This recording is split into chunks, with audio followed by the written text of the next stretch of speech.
The Bears have arrived under Ben Johnson. That was awesome. We got a ton to talk about. Bears win. Caleb looks good. Let's go. CHGO Bears postgame right now.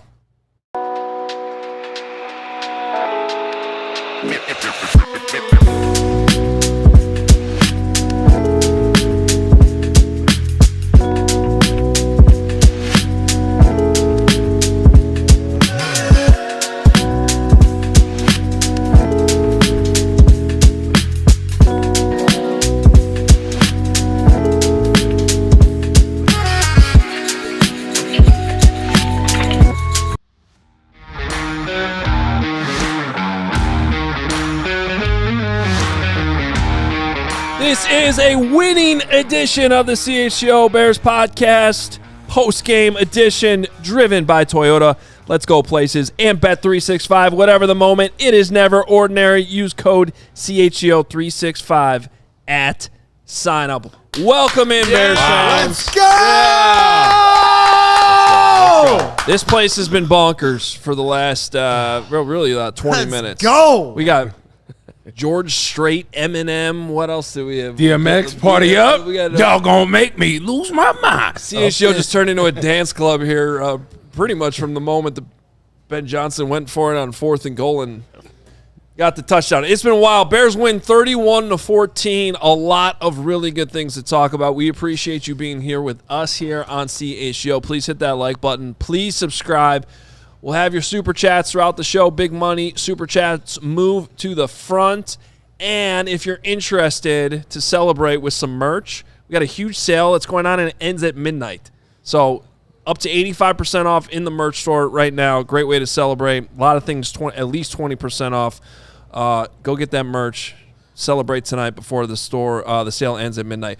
Adam Hoge, Mark Carman, Corey Wootton, and Greg Rags with you. It's been a great day. We had an awesome tailgate earlier, and everybody's feeling good. Yeah, I'll be shouting out everybody that came to the tailgate at the end of the show today because you guys were amazing.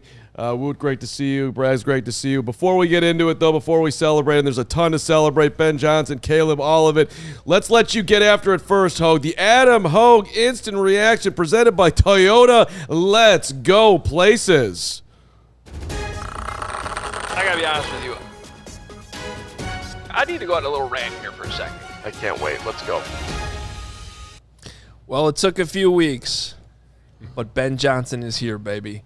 This is what you wanted. This is what I wanted. This is what we all wanted. And Ben Johnson was in his bag today against the old coach that was standing on the other sideline and couldn't get a stop.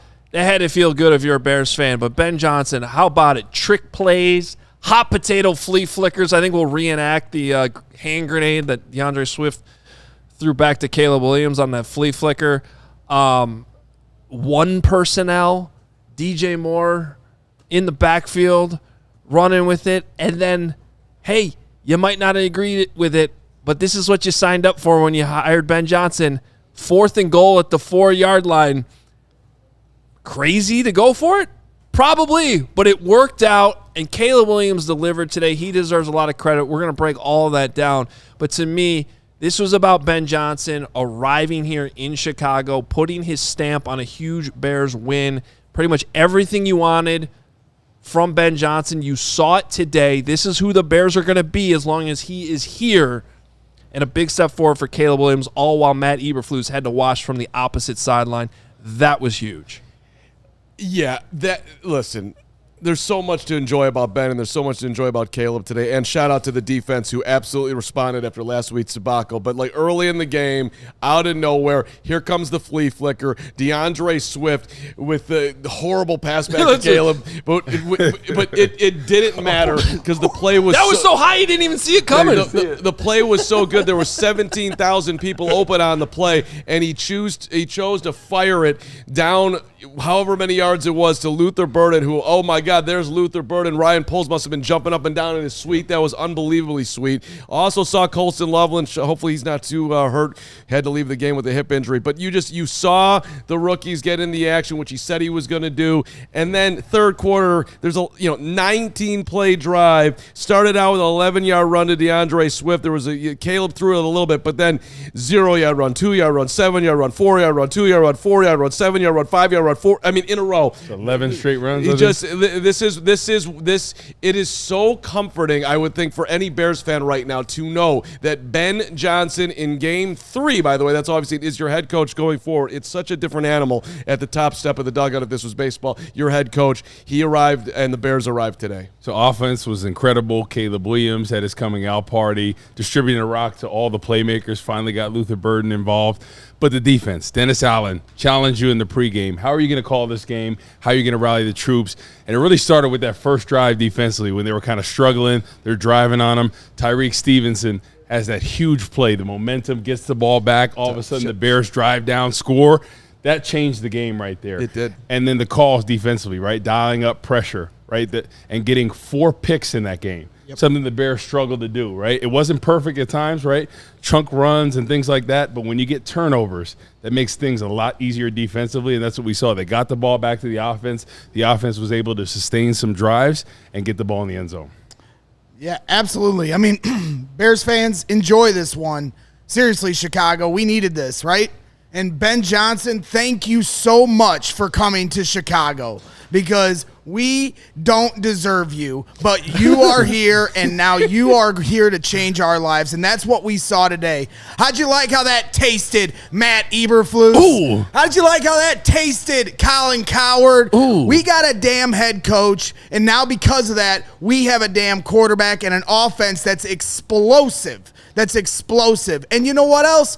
This team finally responded to some adversity. You're down 0-2 on the season. You smacked in the mouth by Detroit. How do you respond? I understand Dallas isn't a good team, but the Bears had to prove today that they needed to show they can be a good team versus a bad team, and that's exactly what they did. They smacked Dallas in the mouth, and it's about time. Shout out Tyreek Stevenson for setting the tone today, because everyone wanted to talk about what Tyreek Stevenson needed to do better, and he set the tone for how this game was going to go. So I give this team a ton of credit, because Dak Prescott and them guys, they've been moving the football down the field all season long. They dropped a 40-burger last week, and you got 4 interceptions from this defense that has littered with injuries without Kyler Gordon, Jalen Johnson, TJ Edwards, Grady Jarrett playing on a bum knee right now. Shout out to you for gutting through it. Every single guy on this team deserves a ton of credit.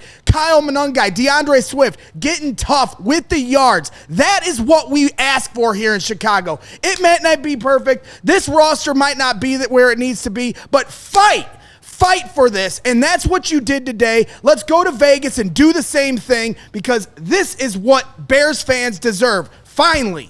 Whoa! Let's go. Love it. Well, and that's what I was actually that was all well said, Greg, but I was going to correct you on one thing until you corrected it at the end. Bears fans do deserve Ben Johnson. Nobody deserves Ben Johnson and confident play calling and offensive coaching more than this city and this team, because of what they've been through for pretty much ever. And so they deserve a quarterback who, for the only reason why Caleb Williams didn't go over 300-yard passing today, and probably well beyond that, was because they actually built a lead and they were protecting that lead late, and they could run the ball as much as the Bears did. Give yourself more credit. Bears fans definitely deserve this, finally. And 100%, but to the point of Ben Johnson did not have to come here. He did this organization a favor by coming here, and now you're starting to see. Well, you can say the organization doesn't deserve Ben Johnson. The groundwork to what this can be. And you've seen from game 1 to game 2 to game 3 on offense, where you've seen Caleb Williams learning to play the quarterback position, get in the pocket, go through your reads, stand in there and do what needs to be done. And It's not going to be a stair step every game, but so far through 3 games, it's stair stepping. Well, let's rewind back to just the Tyreek thing real quick, because you start the game, the Bears get the ball to start it. They go 3 and out. They go backwards 2 yards. It felt terrible. It was awful. And then the first play, Dallas runs for 7 yards. And the next thing you know, they're running down the sidelines. And it just feels like instantly it's a carryover of the Detroit game. And Tyreek steps in there, and it literally, as bad as things had started, and it was only 5 plays in, but it just felt like the Bears needed it at that moment, and Tyreek needed it, and the defense needed it, and the fans needed it. It changed the game. It was like, oh my God, thank you for just a little bit of a huge reset there, right there. So, and it just showed that the Bears were here to do whatever they possibly had to do at any moment to win a football game. And I think offensively, there were so many great things, but think about how many they left on the table, right? Some of the throws with Caleb Williams and, maybe not getting the running game going to the full potential. Think about how much more improvement this offense can be better with. So I think that's the great part about it. They had a great game today, but build off that next time. So I think they haven't even scratched the surface of what they can be. I mean, how funny is it for Bears fans? I promise you, every single Bears fan out there with 6 minutes to go was not calling the game. Because we know better here in Chicago. Our GM was playing Bear Down Chicago Bears. Like, hold on. But they finished the job. And the 19-play drive in the third quarter was defining. That was a defining moment in this game, no question about it. You get all the way down the field by running with attitude. And to me, the biggest difference in this game was 2 fourth down calls. One by Dallas in the first half on 4th and 2. They had that Bears defense on the ropes, and they chose to kick the field goal. And I thought that was dumb in the moment. You would have easily got that first down with the way they were running the ball, and they don't. They take the 3. Ben Johnson, 19 plays, gets all the way down into the red zone, gets inside the 10-yard line, and goes for it. The cojones to go for it on 4th down, believing in your offense that had produced all day long, and Caleb Williams comes through wide open, gets out of the pocket. And that's the thing.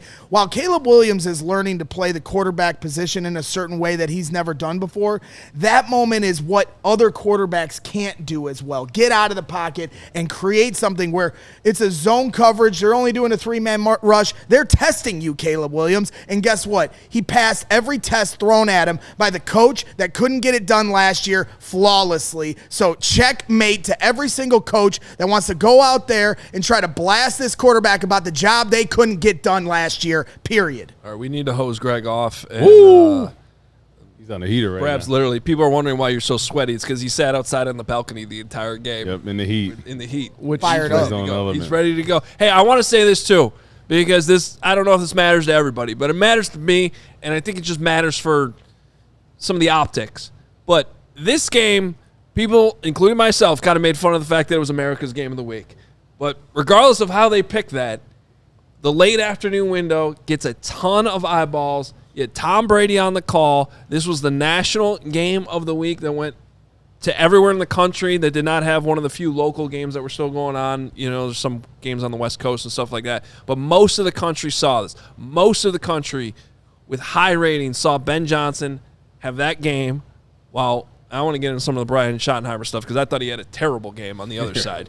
And Caleb Williams played the way that he played, and Rome Odunze. And yes, there's some things that they can still get better at, but this was an opportunity for the Bears that we usually feel like always goes the other way when the eyeballs are on them, when they're on national TV, and today was the exact opposite. So I do think that matters. Oh, you mean Rome Odunze? You mean the best wide receiver in football right now? That Rome Odunze? How about that dude? Well, and like you said, leaving stuff on the cutting room floor, he drops a touchdown. But Caleb, his little wobble ball come out. Hey, it's a wash. They'll go and get it next time. But Rome is balling out. Welcome to the NFL, Luther Burden. I mean, that's everybody wants to question how this process and the guys they picked and everything. Nobody's questioning it today because when you have that kind of explosiveness, they have to lead the league in explosive plays on the season, and it came in droves today. Well, and also, welcome to the Bears in year 3. Tremaine Edmonds now, right place, right time for some of it, but led the Bears in tackles with 15 today.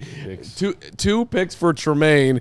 Talk about doing well in the national window and showing people like, oh, maybe it wasn't the overpay of the century when they brought him over. Tremaine Edmonds was in the thick of that defense today, and shout out out to 49. He had a big time impact. We want to hear from you as well. Let's get to our Toyota Big Money Super Chats. I saw a bunch of big ones come in. Our guy Craig Leach, always generous, one of our YouTube members, just spending $100 to say, "Bout damn time." Yeah, buddy. You're right, Leach. And that is well said by Craig Leach there.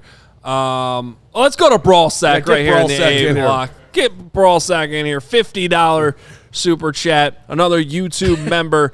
That win was more satisfying than smashing 7 Supreme Lux boxes on the way home from a 3-day bender and washing them down with a refreshing RC Cola. Look at Hashtag Live Moss. He perked up right there. Oh, yeah, that's what I do. Hey, we can give a side shout out to Taco Bell because they're a sponsor here to DNVR in all cities. So it makes sense. It all ties in, and you're 100% right. There's a difference between Depression Taco Bell and Victory Taco Bell, and that Victory Taco Bell is going to taste delicious tonight. So enjoy. Do you order something different when they win compared to the? No, it just Okay. tastes different. All right. It's beautiful. I don't have to explain the rest of the process, but it's all different. Nobody sums it up better than Brawl Sack. He's one of our greatest. That's why we love him. Thank you, Brawl Sack. We do. Hey, we got to take our first time out. Do not go anywhere. Please hit that like button. Please subscribe. I see we got 6,500 people watching. That is awesome. Do not go anywhere. When we come back, we're going to get into our franchise focus. We're going to talk about what you guys want to hear about. That is Caleb Williams. That was a huge day that he had today. We're going to break it all down coming up next, back after this.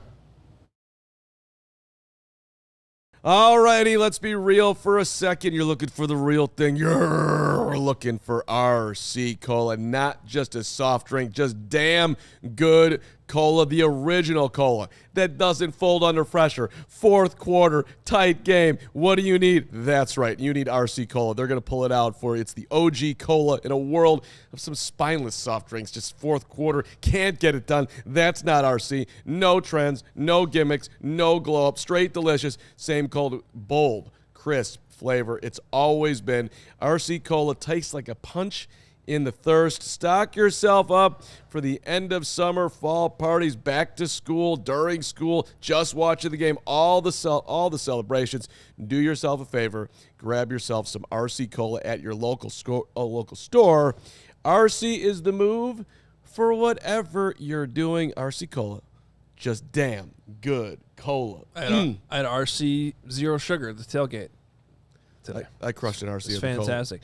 Hey, Toyota, at Toyota's national sales event, we've got a long lineup of vehicles for summer fun. Toyota has 25 vehicles with available all-wheel drive and four-wheel drive. The RAV4 has legendary versatility. The Grand Highlander's adult-sized third row is for real, and the Tacoma's wild side comes standard. From job sites to campsites and game nights, there's an all-wheel drive or four-wheel drive Toyota to get you there in style. Find yours at Toyota.com or visit your Chicagoland Toyota dealer. Toyota, let's go places.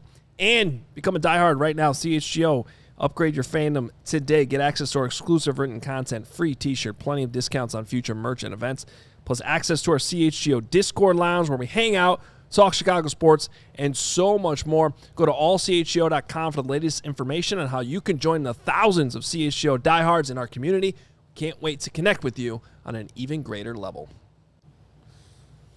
All right, time for our franchise focus, and it is time to talk about the guy that had a 142.6 passer rating today, Caleb Williams, 19 of 28, 298 yards. And again, that would have been a lot. There would have been a lot more passing yards had the Bears not, been protecting the lead late. But that's the position you want to be in.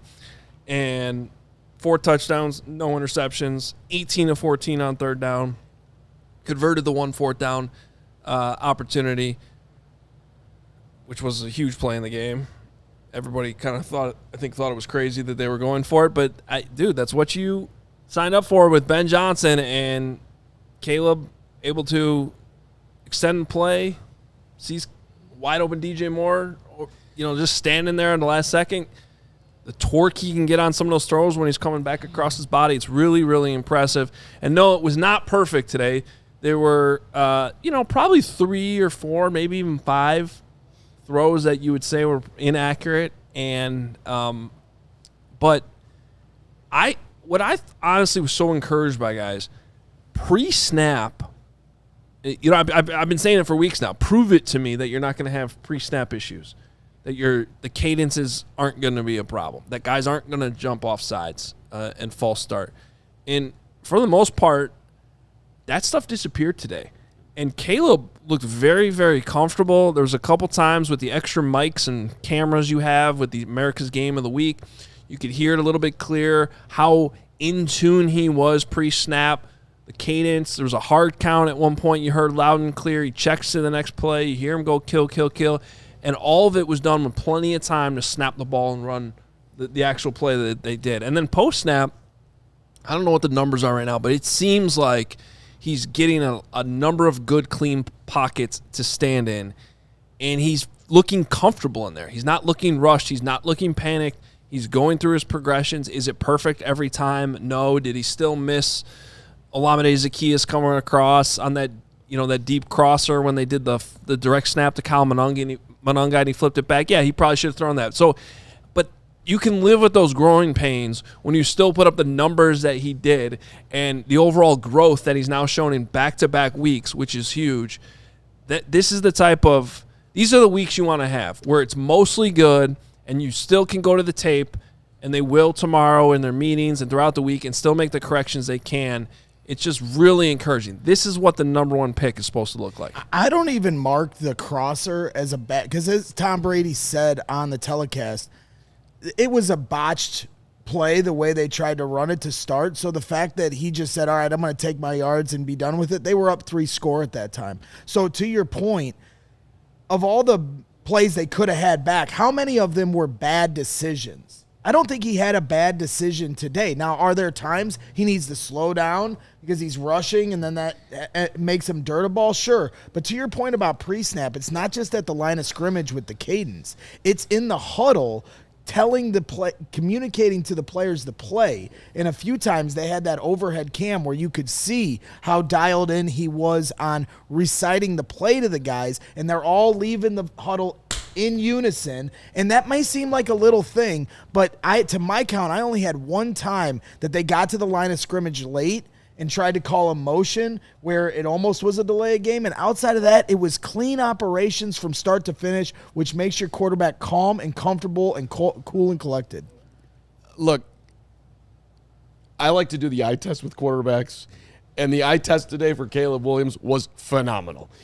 There was no point where you looked at him, at least I didn't, where it's like, he looked in control to me. The arm strength that we've seen every time he's been out there has been phenomenal. Was he sacked today? No. He didn't get sacked one damn time. That's the first time ever as a Chicago Bear that he wasn't sacked today. That looked phenomenal. His operation looked way better. His confidence looked way better. And to me, you started to see it last week. As ugly as the Lions game was, I thought that he looked just a lot more settled out there. And then you look at the numbers to back it up. When he throws the ball between 2.5 and 4 seconds, his numbers are very good in a clean pocket because he is actually now starting to get comfortable. And when it's on time, he's there. So this is what you wanted to see. I didn't think it was necessarily even going to come this quick. I thought it would be even rockier with Ben as he's learning a whole new system once again. And I know that Dallas isn't the greatest football team, but today was a huge step forward, and he's passing. The numbers are phenomenal, obviously, 4 touchdowns, all the things, but he looks like the quarterback you want him to look like. Yeah, he looked comfortable. He looked confident. Yeah, some of the throws, right? There was a couple errant throws here or there. But this is what we hope for with the playmakers that they had. Because before the season, we're like, man, look at all these playmakers, Rome, DJ, Colston Loveland, Luther Burden, all these guys. And today we saw him distribute the rock pretty evenly across the board.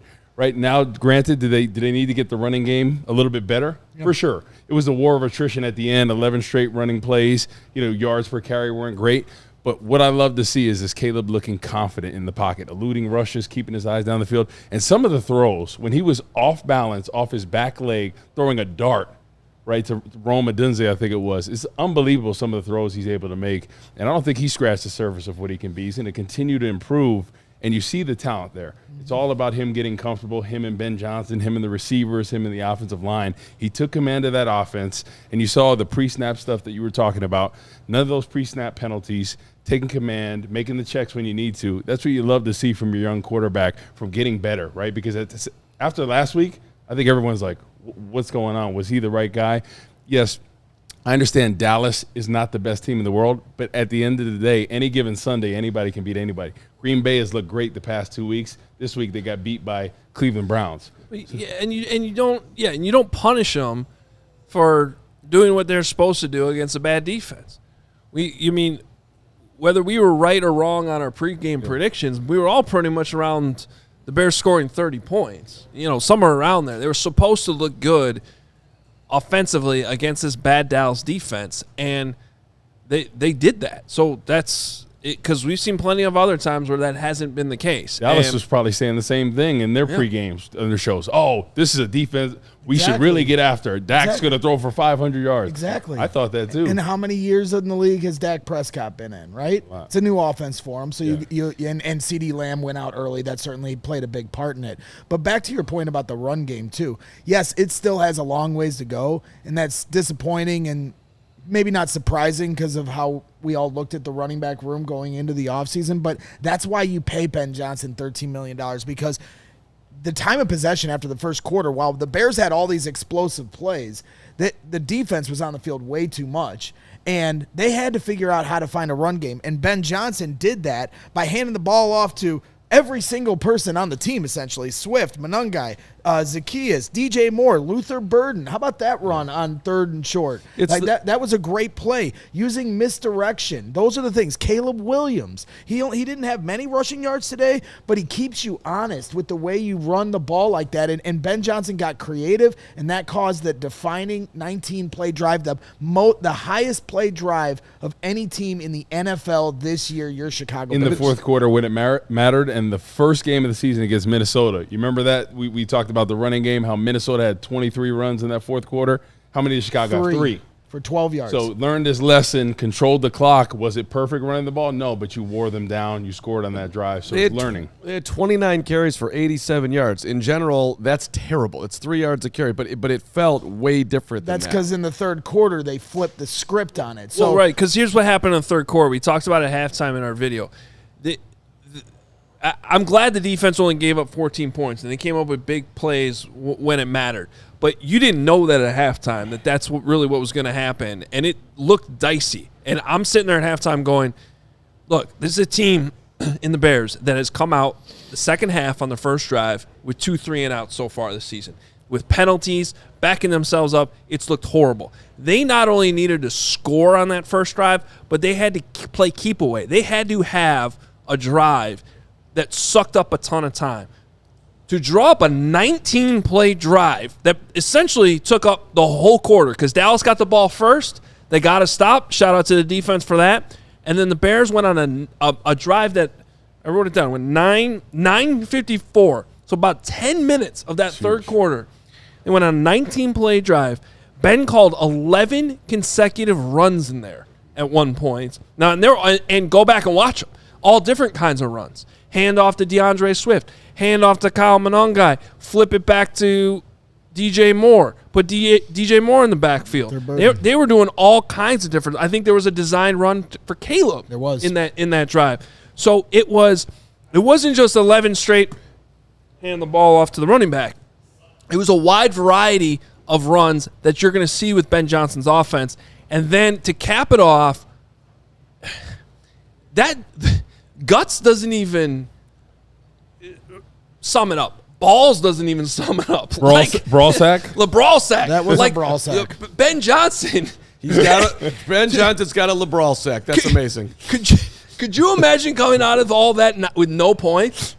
To go for it on 4th and goal at the 4. Yeah. But he knew all that. Like, they really needed a touchdown, not just a field goal after all that. Although 3 points, honestly, taking up 10 minutes would have been acceptable.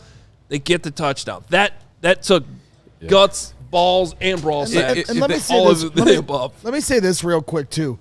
on those runs, yes, they got creative. They got outside. It wasn't just up the middle. But when it was, finally getting the ball to Kyle Monungai, who will plant you up the middle. How many guys did he put his helmet on, and they're going to remember it later tonight? They need guys like that. They need guys that are going to play with that kind of intensity. Yeah, he went backwards 8 yards. That's because he ran over about 3 guys trying to, and that's the kind of heart and desire that we're looking for in Chicago. So, and let's rewind back to the 4th down, too. It's not just the brawl sack going for it. The play that he dialed up, which they've run a ton, it was an incredible play call. DJ starts out. He runs a little in pattern. I don't exactly know what level of confusion, whatever he's creating, but the guy's standing in the middle of the end zone wide open. Well, that's the Ben Johnson you signed up for. Because, again, though, it wasn't as much play design because it was all Caleb Williams. They tried to do a 3-man rush and drop everyone in coverage and dare Caleb Williams to make a mistake. And he breaks the pressure coming around the edge, comes up, comes to the right. Now the defense breaks down, and DJ, who's a smart veteran wide receiver, sits in the open zone. But the point of that is Caleb Williams said, yeah, go ahead and try to test me. I just beat you, Matt Eberflus. So, yeah, I'd love to hear DJ talk about that. I'll try to run into DJ this week on everything that went on in that We play. might even hear from him after the game. Yeah, we got sure. plenty of sound coming up. Ben Johnson's talking. We will get that. Don't go anywhere because we will have that for you here on this show. We'll hear from Caleb Williams as well. Let's get to more big money super chats. I see Craig Leach here.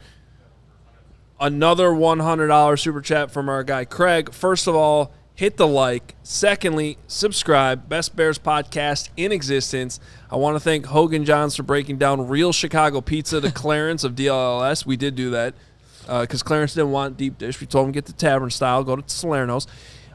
Craig says, I missed the whole second half. Cannot wait to play it back. Stupid jobby job. Let's effing go CHGO. Appreciate you, Craig. You're the best. And a huge one coming in. Another Toyota big money super from our guy. I'm calling him our guy. The Bears Dude. The Bears Dude. Look at you, my friend. $200. Says, yes, I put 100 on the Cowboys at plus 1,100 because I was positive we'd lose there. I had the distant stare of a non-vet. I've never been happier to lose money, so here's 200 more. These weapons are legit. Rome is going to be a problem for the league, and Luther, boy, Darnell Wright might not be good. W. Well, I've been complaining for the last week about Darnell Wright. He's a talented blocker. He just has to clean up the mistakes. That goes without saying. He has, 6 penalties on the year in 3 games. And it's easy to say, oh, well, without those penalties, he'd be great. But it's the truth. He's got to find a way to clean that up. I think he gets tired out there just looking from his body language and seeing him. I think he needs to get in a little better shape. Yeah, I think a lot of it is him getting lazy with his habits because when he wants to, he's dominant in the run game. Yeah. He can stop anybody. He's got ballerina feet. He's a left tackle, really playing right side. I think it's just him getting in shape. At one point, didn't they have him on the left side on a play? Today? Didn't I see that at one point? They ran the ball, and I swear he was on the left side. I missed that, but they might have done an unbalanced line at one point.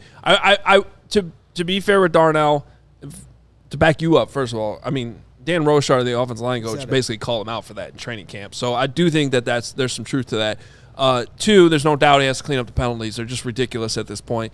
But 3, I will defend him a little bit on the blocking, especially in the second half. He hurt his elbow, I think, pretty significantly in this game. Saw that when he was trying to just use one arm. Yeah, they put a wrap or some type of brace on his elbow, and you could tell in the second half he was not really blocking to the same level.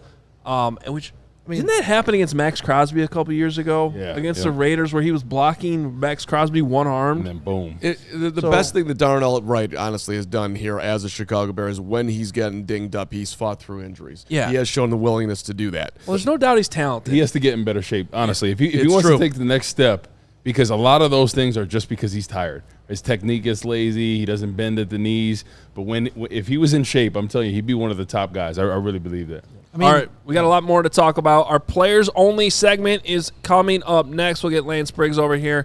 Want to hear his thoughts on, especially on some of the good things the defense did today in a spot where I don't know that any of us thought that they would only hold the Dallas Cowboys to 14 points today. So they deserve their praise as well. Don't go anywhere. Hit that like button. We'll be right back. Players Only is next. But first,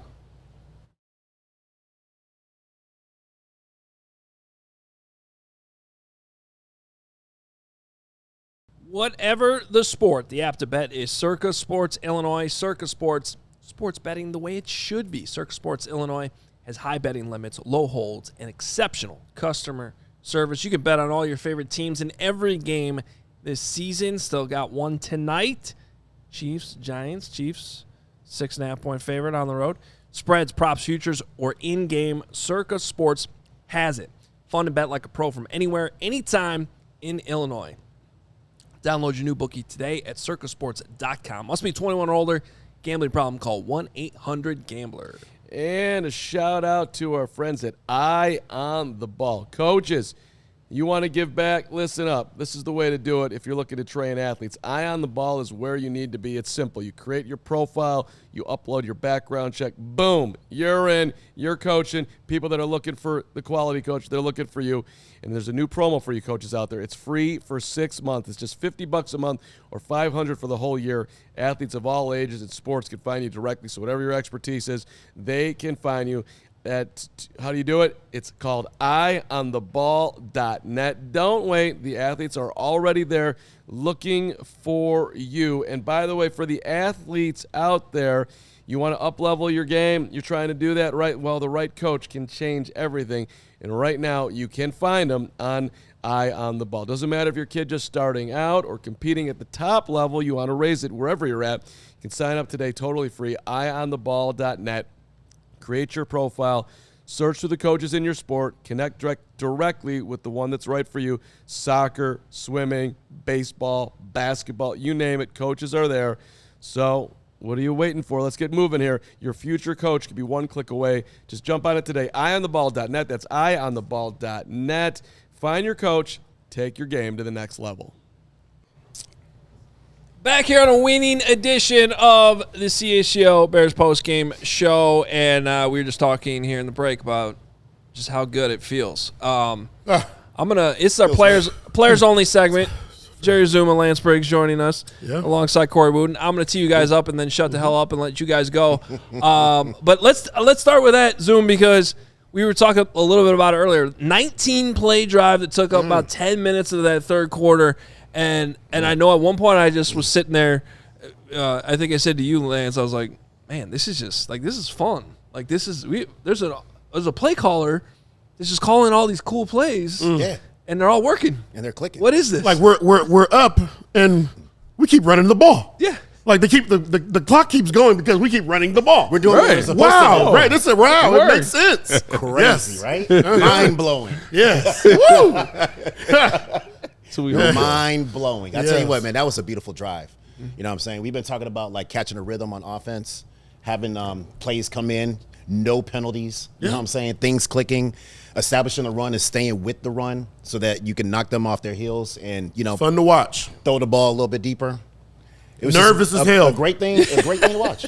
It was nervous to watch them do the things that were in our head. We're always like, they should be doing this, and they're doing it, and we're like, it seems to be working. Is it going to keep working? Exactly. It did. But as a defender, how hard is that when they're driving at 19 plays and you literally can't do anything about it? It's the Length worst. of the field, touchdown there. Your offense can't get on the field because you always thought Dallas is probably like, hey, once we get the ball back, regardless of how bad we're playing, Dak's going to figure it out, George Pickens and company, right? So from a defensive player, you're gassed. Listen, especially the defensive line. Play 19.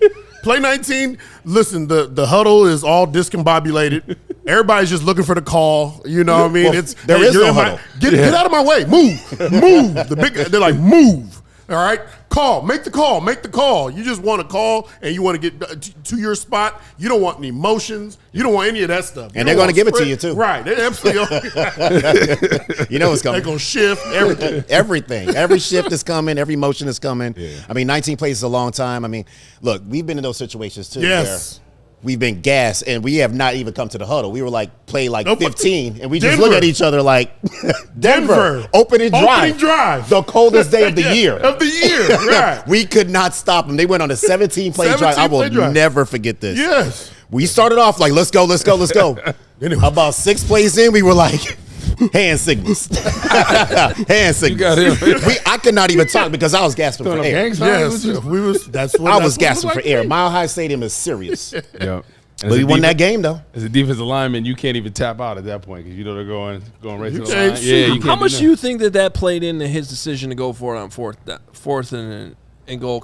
And what did you think about it at that time? But I had to imagine that just they had spent so much energy, so much time getting down there. Maybe he felt like he had them on their heels and just felt like you got to get a touchdown there. When it's your night, like you're at the casino, right? You're feeling the hot hand. You felt the hot hand in that situation. He said, let's double down right here.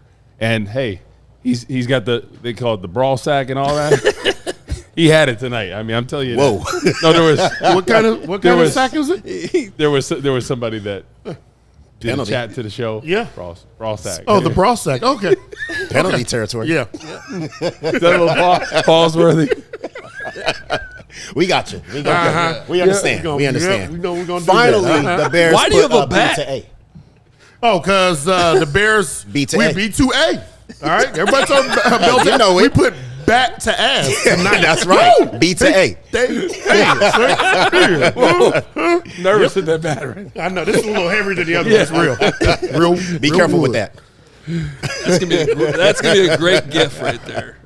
B Lance to A. is going like that. Hey, the defense only gave up 14 points. I don't know if any of us thought that was going to be the way this played out. And, even watching parts of that game, it didn't seem like that was going to be the case because they were struggling there for a minute. But, you know what? They came up with huge plays at the right time. Tyreek Stevenson had one of his better games as a Bear today in what seemed like a crucial point, not only in his season but career, to be honest. To come out and with Jalen Johnson out, you need somebody to step up, and he's been maligned. I think there's a lot of good things to talk about defensively too. Adam, I have a bunch of notes here that I made from the game. And these notes were usually when we make these notes, it's in a loss, and so it's all the things that we have to correct, and there are, and it's true. There are things, it's in the run game. I felt like they doubled our defensive linemen a lot, and our linebackers and safeties weren't coming downhill the way they were supposed to. Okay, it's all we have to work together. They work up to the second level. D lineman makes plays. They stay on that double. Linebackers have to make the plays. Linebackers and safeties. But what was most impressive was that regardless of all of that, and when Dallas worked their way down the field. To get 2 interceptions in the end zone, to deny them points and bring it the other way is huge. So 14 points, that's so monumental for our defense. To deny a Dallas Cowboys offense that's been putting up a lot of points. They have been. They've been putting up a lot of points, and CeeDee Lamb wasn't there. It doesn't matter. Doesn't matter who's in there. When the moment is there, they were there and they stood up. So listen, these notes, yes, I have these notes, and we are going to talk about them at some point. We're going to get to them because we got to get better.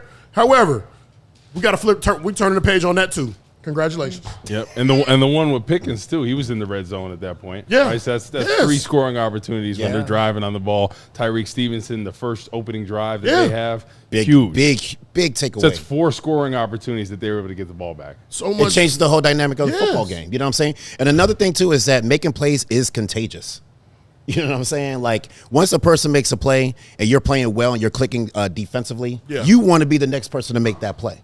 And you could just see the energy elevate. Yep. You know what I'm saying? And like the coaches start calling plays and the blitzes start coming a little bit faster. The tackles start coming a little faster. Everything starts to click. Yeah. And everybody wants to be the next person to make that play. And it picks up the offense too because after that drive when Tyreek Stevenson got the ball back, they drive down for a touchdown. Right. So really it picks up the offense as well. So that was huge play the Bears by him. They had a lot of momentum. Yep. A lot of momentum. This is the Bears that we want to see. Yeah. This is when we talk about the paper and what the team they were putting together, and it's not as far from a perfect game, very far from a perfect game, but hell, you give up 14 points You're going to win. And I felt like against the run, we were pretty sloppy, but we stood up and we put up the amount of points we did offensively. Right. Hell, we can do some great things when we put it all together and we're sharp. Right. We're all the way sharp. Yeah, I mean, they have some things that they need to correct. You're absolutely right about that. But it's all about making the plays. You know what I'm saying? Defensively, if you can just make plays. And then offensively, too, they were making a lot of plays. Yeah. It felt like Caleb was finally in a rhythm. He felt like very comfortable with the calls. The plays were coming in quick enough where he can just basically look at the defense, break the defense down, and just kind of play relax-free, football. There was no tension or anything like that. And plus, I love the balance of the run and the pass. Like, they ran the ball when they needed to. And they stuck with the run as well. And when you do that, you knock teams off balance. Yeah. We've been saying this all along. You know what I'm saying? Hard play action, right? Hard play action. Eyes in the backfield. Able to and then taking shots downfield. We have the firepower to do that, to take shots downfield. And great things happen when we do that. And that's been the one thing, like the offensive statistics haven't really been great the first 2 weeks, but the one category that they were still pretty good in terms of the league rankings was explosives. So even the first couple weeks, they were still getting some explosives. So you could tell if they could ever get this thing like totally in sync like it was today, you're going to get a bunch of those. Yeah. Oh, yeah. I mean, they could put up a 50 burger on some teams if they get things rolling offensively. But defensively, real quick, I think when I look at the defensive line, not much penetration there. Double teams getting thrown out the club. So it makes it harder on that linebacker or safety that's fitting up on him. So the defensive line's got to do a better job. Turner today had one flash play in the beginning, and after that he was getting driven 10 yards down the field. Yeah. Hard to play linebacker at that point if they're right in your lap. Turner was definitely in the linebackers' lab no, all day. No white tees. All day. Right. You can't wear them. Can't wear them anymore. Wear them. You don't get the button up like Zoom. That's how you gain entrance to the club. Right? Yeah. No white tees, okay? But it's all like we said earlier, we all have to work together. So if they're going to stay on those double teams, we have to fly in. There were some plays where it was quick hitting. It was 3rd and 2. It was 3rd and 2 in the second quarter. It's 3rd and 2, and the offensive linemen, they both stay on the D tackles. This was a play where the safety needed to come down and make a play. Right. Okay? Kevin Byard didn't come down the way you're supposed to. You don't come down. You can't, number one, you can't come down shuffling your feet in 3rd and 2. You got to go. It's a fast hitting play. We got to be fast, and we got to be hitting. Yes. You know what I mean? That's the way it works. Yeah. So I don't want to put it all on the defensive linemen. If they're getting doubled, it is probably the hardest thing to do on the defensive side, outside of covering a guy outside man to man, is taking on 2 guys at once and trying to win. Well, pause. So we gotta help each other. Exactly. Last thing I want to throw at you guys, because I'm already a little bit thinking ahead to next week, but this was such a big game. You couldn't fall 0-3. Now you get this win. You get some momentum. You feel good about yourselves. I'm thinking about some of the games that you guys played in where the Bears fans took over Nashville or they took over Jacksonville. Dallas, Miami. Dallas 2012, we had the pick six. That was a great day over there. Yes. Well, you know showed them wheels and everything. The wheels. You know they're going to be out there in Vegas next week, though, and we're going to be out there too. And it kind of has the making for different vibes, because we were also in Arizona last year, which was the week after the Hail Mary, and that was different. There were a ton of Bears fans there, and I don't know how happy any of them were. So, I'm just after kickoff.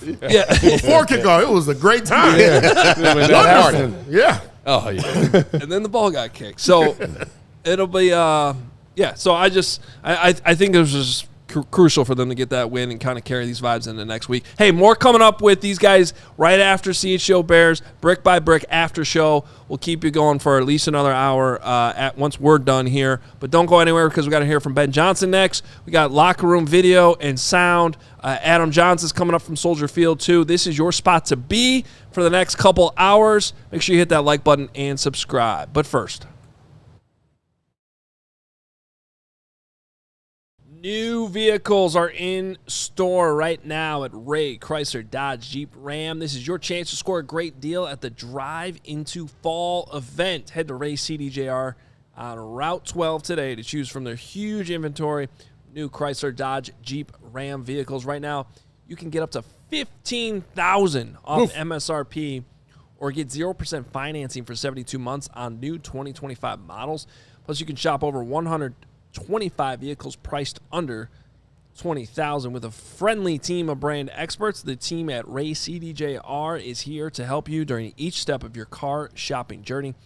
Plus, since they prioritize affordability, you know you will not overpay for the vehicle that you need. The price that you see is the price that you pay. It is that simple. Don't miss out on the Drive in the Fall event for huge savings on new models. For more information, visit RayCDJR today on Route 12 in Fox Lake or online at raycdjr.com. They've been serving the community since 1963. And you know the moment, it's a brutal one when you realize, left the sunglasses at the beach, left them on top of the car, left them at the ex-girlfriend so you're never going to see again. Wow. Seems specific. You don't need that. You don't want that. You want Shady Rays. Because, look, no matter where you left them, and that's right, I've left them in bad places back in the day, and I never got them back. These, you're going to get them back. Thank God for Shady Rays. Changed the game. These sunglasses, by the way, they're made for real life. They're incredibly good looking. They're polarized. They're durable. They are not studdily expensive either, or stupidly expensive, or ridiculously expensive. You're doing great. Keep going. Thank you. These are the shades you need. It's a game changer. We have teamed up with our friends at Shady Rays to bring you an exclusive offer to go to shadyrays.com. Use the code CHGO. 35% off polarized sunglasses. Try for yourself the amazing shades, rated 5 stars by over 300,000 people. All right, keeping it going here on CHGO. How about that game? Over 1,100 likes on the show. Did you tell everybody Monday through Friday at 1 o'clock we're here on any Bears breaking news and pre and post and all the things that we're going to be here when the Bears win the Super Bowl? Have you mentioned that? Hit the subscribe button. Turn notifications on. Yes.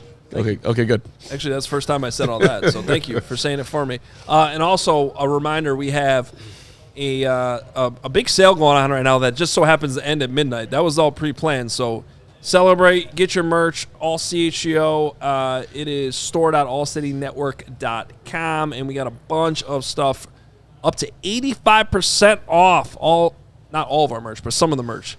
And a bunch of stuff is at least 20% off. So go in there and enjoy it. The head coach, Ben Johnson, who had a very, very nice day. He got done talking to reporters over at Soldier Field. We want to bring that to you right now. He's got a hip. We'll see how that looks tomorrow.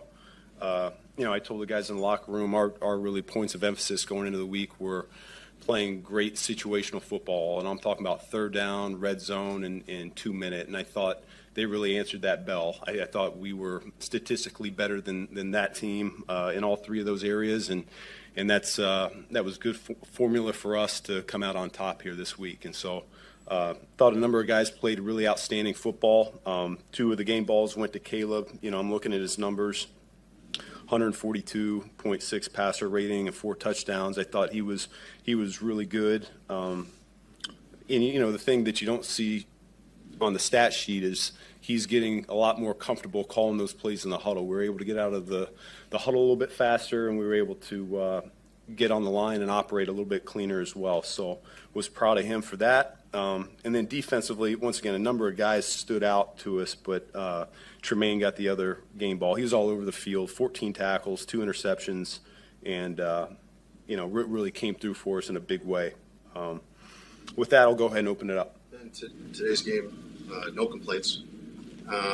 What was it like for you to have your vision, everything that you've been trying to get engineered here, materialize on the field? Yeah, no, I mean, listen, the first 2 weeks have not gone the way we wanted to, and it's early, and but we got to get the issues fixed, and I thought the guys were committed to that here this week. And we had a good week of preparation, and they came out and they played inspired football today. And so good things happen when you're playing hard, you're playing physical, and you're playing for the guy next to you. And I thought that's what happened here today. On the flea flicker, DeAndre said he got hit when he threw it. He described it as like he shot a free throw back to Caleb. What did you see from Caleb on the quick release to be able to turn that around? Yeah, I mean, when you ask in particular questions, I'll have to watch the tape on all this stuff. I just know that the ball handling looked a little bit iffy from my perspective, and those guys handled it really well. Caleb handled it really well, and he was able to throw a really nice pass there to Luther, and Luther turned the corner and scored. Did you put that in this week, and what was the kind of thought process of putting that play in, especially running at that particular time right after Caleb throws a touchdown? Yeah, we have gadgets up every week. I give the staff a lot of credit. they're going through and, they're watching the tape and finding out things that may or may not fit from whether it was Dallas this year or some of the stuff we're watching of Chicago's defense from yesteryear. So that was really a staff find, and like I said, we worked it all week and felt really comfortable calling it this week. Coach, what went into your decision to let them all hang out, so to speak, on the 4th and goal decision to go for the touchdown and basically put it away? Have a plan going into the game, just where you're going to go for it on 4th down, and we got it inside the 5, and I felt good about it there. What was the reaction on the sideline when Tyreek makes that play in the first quarter, and how much do you think that changed the game for you? Yeah, I think you had 4 turnovers and didn't give away the ball at all. So I thought it was huge. That early in the game, they were able to run the ball a little bit on our defense, and we knew that. We knew that they were going to be able to move the ball. It's a very explosive offense. They got playmakers all over the place. Their offensive lines are really good. They got 3 first-rounders up there. And I thought we came through with timely plays when we needed it, and that's a good example of it. I thought Tyreek in general had a really nice bounce-back game. He's one of those guys, like a lot of us, that we haven't started the season the way we wanted to yet. He's capable of being a big-time player in this league, and I thought he played that way today. On that fourth down play, we asked DJ about it. He said he had no doubt that you were going to go for it there. Is that the kind of attitude you've been trying to, build in the locker room, that the guys have confidence that you're going to go? Yeah, I don't know if I necessarily tell them when I am or when I'm not, but yet I don't think they're surprised at this point with how the preseason went and the first couple games went that we'll go for it anywhere on the field. Your first win as a head coach, probably a moment you've dreamt about for a long time. Will you be able to let that set in? Yeah, it'll be fun for tonight, and then we're on to the next one. We're behind the 8 ball here. We're 1-2, and we got to get back to 500 here. What was going on with Darnell, Wright? He came out and then the whole time on the sideline he was kind of flexing his hand. Yeah, he had an elbow, and he was able to. I think he's going to be fine. Then in the second half, seeing the defensive line start to get to Dak, what do you think changed for them, where it seemed like a struggle the first couple of weeks, but now it seems like they were sort of getting it at will, especially toward the end of the game? Yeah, well, when you're up by multiple scores and it turns into a drop-back game, it makes it a lot simpler to tee off, and so they really did a nice job in those situations. We talked about that 2-minute stuff being a big deal for us, and I thought the way we handled the end of the first half on both sides of the ball was really good, and then same thing, the way they finished the game there in the fourth quarter for us was huge. How much should we draw a connection between the way you challenge your team publicly during the weeks and the way they responded today? I don't know. They did a good job today. Did you see a lot of your coaching points with him materializing as far as using his eyes to throw the defense off of where he was headed with the ball, things like that? I have to go back and look. When I'm in the moment there, I'm just trying to see the result of the play and where we're at and keep the thing moving for him. So these are good questions for tomorrow. I have another one for you. On the flea flicker, were you able to tell how well it worked? Were you able to tell, like, multiple guys open downfield, anything like that? I saw when the ball was in the air that Luther was open. Yeah. Thanks, guys. All right, thanks. Couple thoughts, and I was thinking about this. They were showing Ben Johnson, and then they cut to Dennis Allen, basically when the Bears were kneeling out the clock. I think you wouldn't have thought they were winning. Like Ben still had that like killer look in his eye, and you could hear the questioning on the flea flicker. And I think Jason tried a couple times there, and he's not happy with it because it was a terrible toss back to Caleb that could have resulted in a disaster. So you're still after a win, hearing that obsessive killer mentality from Ben Johnson, who's obviously very happy they won. But I also, and Carm, we were listening to what he was saying there, and he brought this up. Ben challenged his team this week and called out the practice habits, said they weren't good enough. And while we also heard that there seemed to be a genuine response to that in what the practices look like, we've heard that so many times in the past where then they come out and they get their ass kicked on Sunday. And I also thought, we talked about this on the pregame a little bit with Grady Jarrett's response, I don't know that everybody totally agreed with it. this is all way easier to stomach and accept and move on and feel good about with a win, especially a win like this. So I do think that this was kind of a crucial moment for Ben Johnson early on in his tenure as the Bears head coach to challenge them publicly the way they did and come out and play like they did today is a big step in the right direction and encouraging. Well, Adam, I know Adam Jahns is going to join us in a little bit, and we also have some Jaquan Brisker's video, correct, from the locker room. But Jahns did tweet that Brisker said the defensive players came together following their loss, and defensive tackle Grady Jarrett and Jaquan Brisker led a players-only meeting. And so that was the response that Ben Johnson was looking for. So Brisker talks about this, so we should play it. But to your point, like that they all might not have agreed with it. Whether they agreed or they didn't, they knew, especially defensively, that they had to be a whole lot better. They called this players that I talked about last week. Yeah. Where's the leadership in the locker room? Yeah. How are you going to right the ship?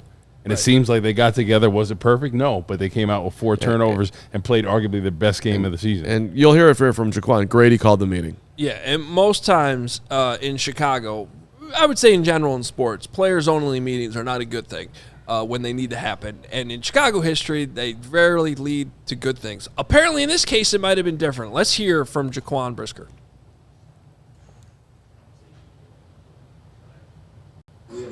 He was talking, Grady, everybody got to talk and things like that, and we were on one line, and then just watching Wednesday practice, you could tell the offense, had a chip on their shoulder, and the way they attacked the field and things like that, so it was great. So Grady kind of led the locker room speech into this week? It was, a complete defensive meeting, and, Grady was really the first to speak, and then everybody else, got whatever they had to say off their chest and things like that, so it was great. Who called it? To be honest, I'll say probably me and Grady and probably other people, but definitely me and Grady for sure. You got to go on some blitzes today. How did that feel? It felt great. Yeah, it felt great. Get back in action. It was good. Got the pressure on quarterback, things like that. So just getting warmed up. Jaquan, what'd you think of the game that Tyreek had after a rough start to the season? Yeah, I think he had a great game. You could tell he was locked in starting off Monday. He responded well. You could tell, he was in the building very early, things like that, on the field early, catching balls and things like that. So he did his thing. Got chippy out there a little bit with the Cowboys. Yeah, they were tripping. Yeah. How so? You could just a lot of pushing and shoving, trying to get in people's face and things like that. And at the end of the day, we got the W. They could do all the talking and things like that. We were right there, towing the line, but we didn't cross the line. Who was talking? Satisfaction of the offensive lineman. Dak talking? Nah, he's quiet, I think. Not really. Did you guys get any satisfaction out of beating your former coach? Nah. Just a W. Really? Yeah, just a W. How do you build off this one? Just got to keep our head down, and we could keep getting better. It's not a complete game from defense. We led up 14, and obviously I know Ben would like to score a lot of more points, and special teams, could do a lot of great things too. So just got to have a more complete game and just keep doing what we do. That meeting you were talking about, was that players only? Yeah, player only meeting, no coaches. What was the gist of the messaging? Really just, say whatever you had. We gave up 50 points. I mean, we're talking about being the greatest, the best defense in Bear history in the league, top 5. You can't give up 50 points. So it's just a mentality, and we just had to make sure we were on one line and get everything off our chest and obviously be on the same page, and we did that today. All right, thanks. We'll address. We'll reach out to Marquee and address their mic flag etiquette there and get that corrected. Poor mic flag etiquette. Yeah, poor mic flag etiquette there. I was just thinking about Jaquan, how cool it is to be just seeing him talk after a game. Be healthy. Be healthy, and I started thinking about it in my head. The last time they had a winning locker room at Soldier Field, it's been almost 12 months. Was it the Carolina game or the Rams game? I'm forgetting which one came first last year. I have no idea. Because they won in London, and then they didn't win until Green Bay. It's been that long. It's been almost 12 months since they were in that Soldier Field locker room talking about a victory. 6-game home losing streak. I mean, think about the amount. To me, hearing from Brisker and hearing how these guys responded today, it is going to get lost in the shuffle that the defense, you can say Dallas's defense is bad, but Dallas's offense is very good. And they did have a few key missing pieces. Their starting center was out. CeeDee Lamb goes out early. That being said, the Bears got enough players of their own that are injured. So for them to fight back today was a big put-up day for guys that do get pushed around in this city a lot. Tyreek Stevenson, 158.3 quarterback rating first 2 weeks of the season. He's getting drilled by everybody. Tremaine Edmonds the last few years, he's been getting drilled by everybody for not living up to the contract that they signed him to. Jaquan Brisker, he's tweeting earlier in the week.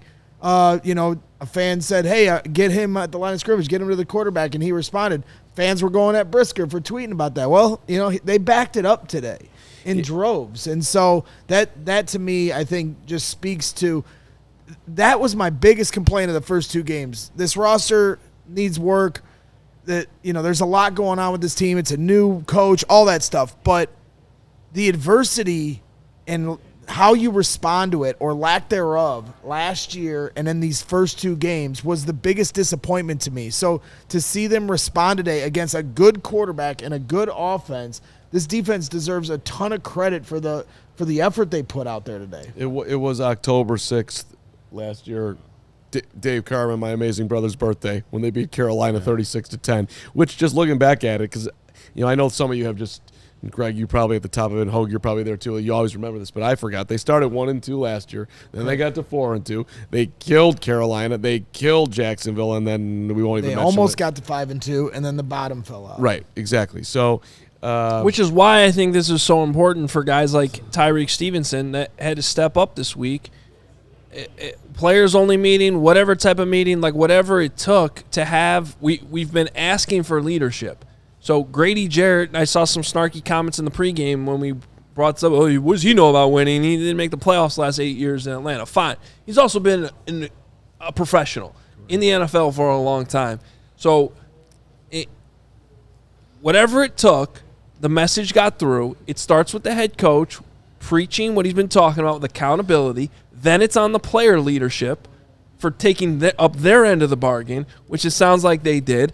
And in a game in which none of us thought they could only give up 14 points to a good Dallas Cowboys offense, they did it. Yeah, I honestly thought Dak would put up similar statistics to Jared Goff, what he did last week. I was like, they don't have the leadership in this locker room. They haven't taken accountability. And then they have this players only, and they have one of their best performances, like just the fight that they had all game, right? The bend but don't break, right? Yeah. They're driving on them, Dallas, the whole time. And you kind of always thought, hey, Dak's going to have one opportunity where he's going to be able to drive him down, get a score, get him back in the game. Mm-hmm. And they kept bowing up, stop after stop, turnover after turnover. And I think that just shows the resiliency of this team. And you got to think that if they could have just played that first game of the season better, at this point, they'd be 2-1 at this point.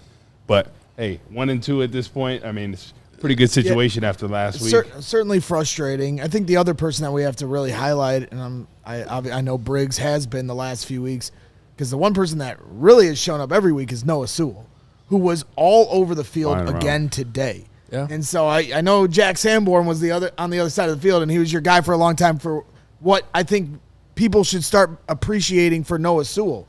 This guy is relentless on the approach to the football. He gets guys down, and to me, he's really stepped up. You're starting to see some of the younger players have their opportunity and take advantage of it. You want to share your Noah Sewell nugget? A little bit. Noah was a guy that did not play when Matt Eberflus was here. So I would imagine that Noah was very motivated to play today and show his former head coach that, buddy, you got it wrong, not realizing what I bring to the table. And the guy had a phenomenal game today. He's had a phenomenal season. It's really been one of the better stories of the year. Not quite along those lines, but just as far as just like the celebration of that locker room right now. And I put it on my Twitter. It's making the rounds. But there's a video of Caleb giving the game. Caleb got 2 game balls, according to Ben Johnson. Right, and Caleb gave Ben a game ball. So he took one of the 2 and tossed it back to him. Tossed it back to Ben, and they celebrated Ben. And Ben is as hyped as any. It's beautiful. And Good for him, man. He deserves it. And his words were good, better, best. And he has them repeat it back. Never let it rest. Good gets better, and you better get better. And they're screaming at him, and they're taking his hat off, and his hair is all over the place. Looks like toast. It was really like This is what you want. Like it's. I don't. When you would go in the locker room and it was coaches of years past, this just feels so much better. That'd be a weight off his back to get that first win and 100%. play well. Well, let's go back to the locker room. I know we have Rome Odunze, and we'll hear from Caleb Williams here in a little bit. Adam Jahns will be joining us too. But Rome Odunze, who went with the afro today, week 3, he is, I don't know if he's quite the best wide receiver in the league, like Greg called him earlier. No, statistically. He's getting up. Yeah, he's statistically, right now, he's the best wide receiver in the league. It's a huge development. There's no doubt about it. This is the type of growth you want from any top 10 pick. I always say it. You're drafting guys in the top 10. They need to be blue chip players. So far this season, there is no doubt that this guy Rome Odunze has been a blue chip player. Let's hear from him in the locker room. Yeah, we were able to execute, the base plays great, and, he has his, little flavor plays that he puts in out there, and, they executed them perfectly. Was able to get Louis' first touchdown, which was awesome. So, he went out there and ran that ball down, so that was great. The touchdown play, get a little slip from the DB there? Or? Oh, yeah, was able to kind of, catch him a little bit, or he tried to catch me a little bit off guard, was able to kind of swipe it, and he lost his foot, and so was able to capitalize on it. Yeah. Where does this offense go from here? This is a great building block, spreading the ball around, touchdown passes to 4 different receivers. This is kind of what you guys needed to really take a move forward. Yeah, I think it's a good game for us offensively, but we still have ways to go. Still things to improve on, but it was nice to put up that many points today, and looking to do that again next week. Rome, you ever been a part of a 19-play drive? No, I don't believe so. I don't believe so at all, ever. In my career, probably since Little League. So that was awesome. That was a gritty drive. So it was great to be able to knock some time off the clock and punch it in. So do you think that can go a long ways toward figuring out kind of what the identity of this team is? Yeah, for sure. A 19-play drive, that's going to, bring the dog out of everybody. You know what I mean? So, for us to be able to go put those 19 plays out there and then touch the paint, that tells me we got the right guys in here, and we got that dog mentality. So we'll continue to put that forward, but we adapt to any situation that we're in. In that situation, we need a 19-play drive. There were a lot more explosive plays today. Even before your touchdown, the one to Houston set it up. What do you think allowed the offense to do that? Just our, execution of the game plan. We put in a great week of practice. Really put the effort into, maximize those plays, and we were able to come out there and execute them on game day. So, those things always got to translate, and they were able to translate pretty well today. From opposite of that 19-play drive, you have one play to lose the conversion. What does that kind of say about the offense that you can score a long drive or play? Yeah, it keeps defenses guessing because you never know what we're going to pull out. So we might, have a 19-play drive and run the ball, continuously down the pipe, or throw it over the top with a play like that to Luther. So, our offense, like I said, can adapt to any different form, but we're looking to be explosive in any platform. When your touchdown, Diggs kind of jams you and then slips a little. Yeah. Did you know right away, I'm wide open? I did. As soon as he kind of slipped, I figured I had to step on him. The plays that we had in mind, I kind of went to the wayside, as I knew I was kind of wide open. So, kudos to Caleb for being able to find me in that moment. Was able to capitalize on it. What were you going Yes. Okay. What route were you supposed to? I can't tell you. Yeah, we have to keep that in the back pocket. Did you do anything to make him slip, or was it just kind of? Well, he tried to jump jam me. I swiped it. I don't know if that played a part in it. Obviously, I'm going to watch the film, but I kind of swiped it. He lost his foot. What did you see out of your quarterback today, all day long? Man, he was playing ball. In the pocket, outside the pocket, making plays with his feet. All different types of things. So, that's the talent that he is, and I'm sure he will continue to do so going forward. How needed was this for you guys just to get a Tuesday of a performance like this? We know what this team is capable of. We've always known, having those 2 losses, week 1, week 2, obviously kind of, put us in that mode to, really go get it. But, we knew what we were about. It was good to get a win column this week, but we got a lot of work to do. The 2-minute drive before halftime, you guys have scored on those before, but what did you see from the way the offense was moving to build that double-digit lead and have the margin at halftime? Yeah, and we knew, going out there that we needed to put some points up on the board just to widen the gap a little bit. So, that was on the forefront of our mind, and we were able to go out there and execute those plays. So I feel like we've been pretty good in 2-minute situations, obviously, and we've practiced that throughout training camp and all those things. So we got to continue to be great in those situations because that's what wins ball games. I know it sounds simple. All right, there's Rome Odunze in the locker room, and another big day for Rome. Although 3 catches, it seemed like he had more. 3 catches on 7 targets, which speaks to how, as good as things were, there's still opportunity for better. Good, better, best, as the head coach would say. 62 yards, 35-yard completion, and a touchdown. Could have been 2. it seemed like he dropped that touchdown. I think he probably will go down as a drop. It was a nice play by the DB who kind of jarred it loose. We saw in the replay, though, the ball came out funny out of Caleb's hand. Pushed it. It was very wobbly, and I think if he drives that in there like he normally does, the ball's already put away by the time he gets hit. Didn't have the same mustard that most of his throws do. So, drop. You get your hands on it, you got to catch it, though. That was weird, though, because I was about to praise Caleb on that play for being in rhythm, sitting in the pocket, delivering the touchdown throw, going through his progressions. I don't know why the ball came out funny, but I definitely think it had an impact on it not It's being a not touchdown. fully on Rome because of the spiral, but also you got to make that catch because not every ball is going to be a perfect spiral. Well, you know what I mean? 100%. The defender knocked 100%. it out, and I think those little margins matter so much. I think that ball's already put away so that it doesn't come out if it gets there just a tick faster, which it would have had it been a spiral. But that's the point, though. When you have a great offense and you have so many opportunities to get down there, and we're not there yet. We don't have a great offense. We had a great offense today.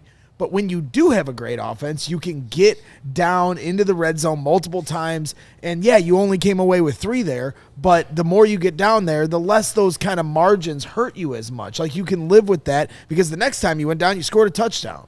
You know we've hit pay dirt when Gregory is telling us to just no, I'm not there yet. But when Gregory's telling us to calm down and not celebrate too much, that's when you know it's been a good Sunday. We are on a good Sunday. I mean, it's going to be a process. It's going to be a long process, and I've embraced it. It's hard to. I have. I mean, the first 2 games for most fans, including myself, was as depressing as they get because you just want this team to win, and they should have week 1. But at the same time, we talked all the way through training camp. Hey, guys, we're going to have to be patient. This is going to be a process. This is going to take time to build. And I'm just glad that Bears fans were able to see proof of why you need to be patient and see tangible evidence that there is light at the end of the tunnel. And Ben Johnson showed that today. Can we I believe we have a super chat in there from Barb that I saw. I mean, since we're celebrating Greg right now, who's always known for his patience. Yeah, he's the most famously known for my patience. Famously patient. Learned that from my mom, who's famously patient as well. Yeah, well, she had to be raising you.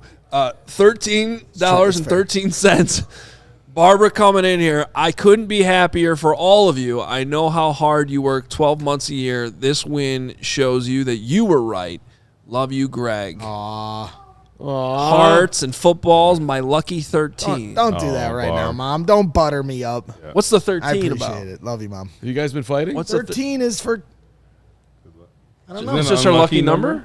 I have no idea. You don't know what 13's for? I don't know. I have no idea. That's too bad. Seems like that's I should means know. something to your mom. Can you just tell her that her cooking is great and you love it? Yeah, her cooking 364 days a year is great. Oh, after she says this heartfelt message. Some son you are, dialed it dude. up. What do you want me to do? I can't lie to her. 364 days a year. Great cooking. Then Thanksgiving comes around. I thought she cooked for Thanksgiving for here, and everybody said it was good, but who knows? Barb, your Thanksgiving meal last year was amazing, and thankfully this year we don't have to do that. But we have Black Friday this year. Well, even better. With the Eagles. Actually, I forgot about that. So, Barb, yes, we do have to do that. We'll take leftovers on Friday. Let's go. Yeah. All right. Let's hear from the quarterback, Caleb Williams, who has he had an outstanding day. 4 touchdowns today. I saw someone say he leads the league in touchdown passes. Is that true? That's what he put out there. Statistically, he's the best quarterback in football. I did see from statistically, you're an idiot. I mean, I did stay at a Holiday Inn. Yeah. Come on, Statistically, Greg is the best golfer that shot an 87 at Medina on Friday. That's and right. Rome's the best From wide the women's receiver in tees. football. I saw somewhere on Twitter, and I'll get Tinder? not Tinder. Not Jenny. Tinder. Listen, just calm down, everyone. Okay. And I'll make sure to give the proper shout out when we come back from Caleb. But I did see that he's now on pace for 4,000 yards, 40 touchdowns passing, 5 touchdowns rushing, and 600 rushing touchdowns. So statistically, I'm really excited for the future. Hey, if we get to 4,000, and I am saying we, because that is anybody We're all pulling from this rope. who has ever cheered for the Bears that's never seen 4,000 or played for the Bears who's never seen 4,000. Everybody gets a part in that. We will have a massive party, I promise you, if he gets the 4,000 Nick Whalen, who's a great follow on Twitter, shout out to him. He said, Caleb Williams, current 17-game pace, 4,052 yards passing, 40 touchdowns, 6 interceptions, 561 rushing yards, and 6 rushing touchdowns. That's his pace right now. Let's go. Let's hear from him in this post-game. Caleb Williams, Bears win. And now winning this game. What do you think was different and what worked? Yeah, I think it starts with practice and how consistent we were in practice. The preparation, when we're actually between the white lines and going out there, competing versus each other and, having these tough practices. And, it builds the confidence for us to be able to go out here and have a game like we had today. The consistency and things like that, that becomes a thing when you can, you have a day like today and then you can come back and do it again and again and again. So it's something that we have to, work on and keep striving for every day in practice. And obviously, we get out here in the game. Jalen, on the flea flicker, when you're waiting for the return pitch from DeAndre, what's going through your mind? It took a little bit longer getting back to that. Yeah, something we practice all week, and I underthrew Luther a couple times and either missed it, and then just building the belief and confidence with the guys, is just communicating with them, and I told Luther you won't outrun me in the game, and just run, and they did a great job O-line. That's a flea flicker is a really long play, and so for them to be able to hold up and be able to allow Andre to toss the ball back to me, it kind of did a free throw kind of floater kind of thing, and after that, just let it rip and let Luther go make a play. Caleb, how do you, when there's the delay of the ball coming out like that, coming back to you from DeAndre, how do you get it out so quickly and be somewhat accurate on it? Yeah, I think it's, God-given ability, to be able to get it out that fast. I don't know.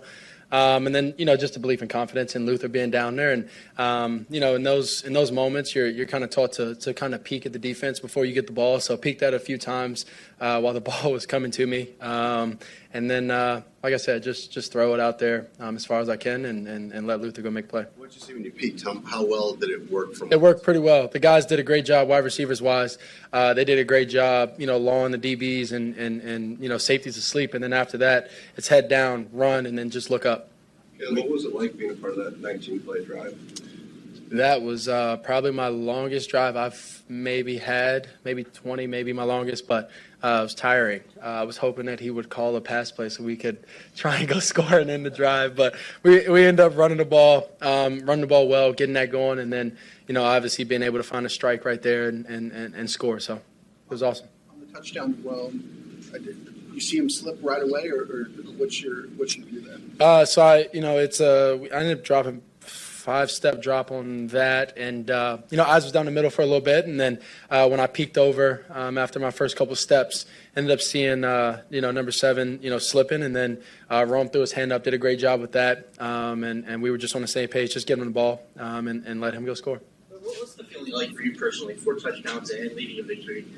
Yeah, it's great. I think it just builds confidence within the whole team. Being able to see offense, defense, offense, and being able to score how many points we scored, and then defense being able to get us how many turnovers they had, and then and that's such an explosive offense, as y'all know. And then also just being able to on special teams stop their guy number 9. He's one of the most explosive players in that position, and so I think on all 3 phases, I think it builds confidence for us, builds confidence for us as a team, and as an organization to be able to go out here and win these games and feel confident about who we got on this field. Caleb, you worked Saturday. That was the first time in your career. Yep. Walk away. Yeah, that's pretty cool. All kudos to the big boys up front. They've been working their tail off, and I know we had 4 one of those other weeks last week, and the game got away from us. So you start having to throw the ball downfield and have to hold the ball a little bit longer than you want to. So being able to get the ball out fast, obviously. That plays a part, for me, being able to get the ball out, tire the defense out, run the ball well, and then, not be predictable in those situations. And then, from there, it's being able to just be able to go out there and execute the plays and deal. So were you surprised at all, Caleb, that that Ben decided to go for it on fourth down? No. Nope. And after, 2 weeks ago, you guys, the Vikings come back on you there. What did that drive do to kind of push down whatever sort of concerns may have stemmed from a couple weeks ago? No concerns. That team that had that happen, or the team that, came back, against us, great team and things like that. But, this week there wasn't any concern. We got all the belief in the room, and in all of our rooms, and in this organization. And, I think it's us being able to focus on us, and focus on what we need to be able to do out there and execute plays. That's it. All good. How did it feel to have the game that you did going directly against Matt Eberflus as the opposing defensive play caller? Yeah, I don't think it really necessarily matters who, when you're able to have a game as effective as we were able to have on offense. It feels great, to be honest, whether it was, Matt or it was any other, defensive coordinator, Flo, or anybody else that we've played, or anybody else that we're going to play. When you're able to go out and, score a bunch of points in offense, it's fun, obviously, because you put in so much hard work, and you want to be able to go out there and execute the plays that are called, and that's what happened today. Dallas was driving when Tyreek Stevenson stripped that ball. Yes.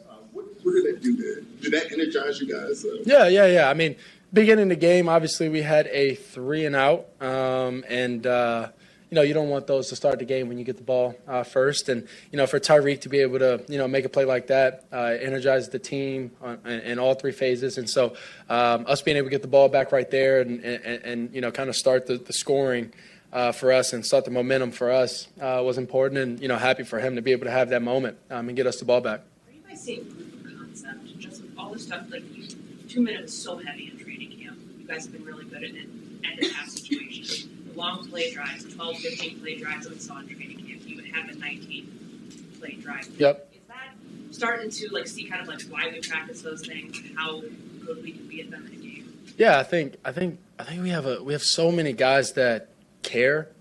It's something that Coach Johnson and I talk about. We have so many guys that care about us as teammates, but also just us as winning.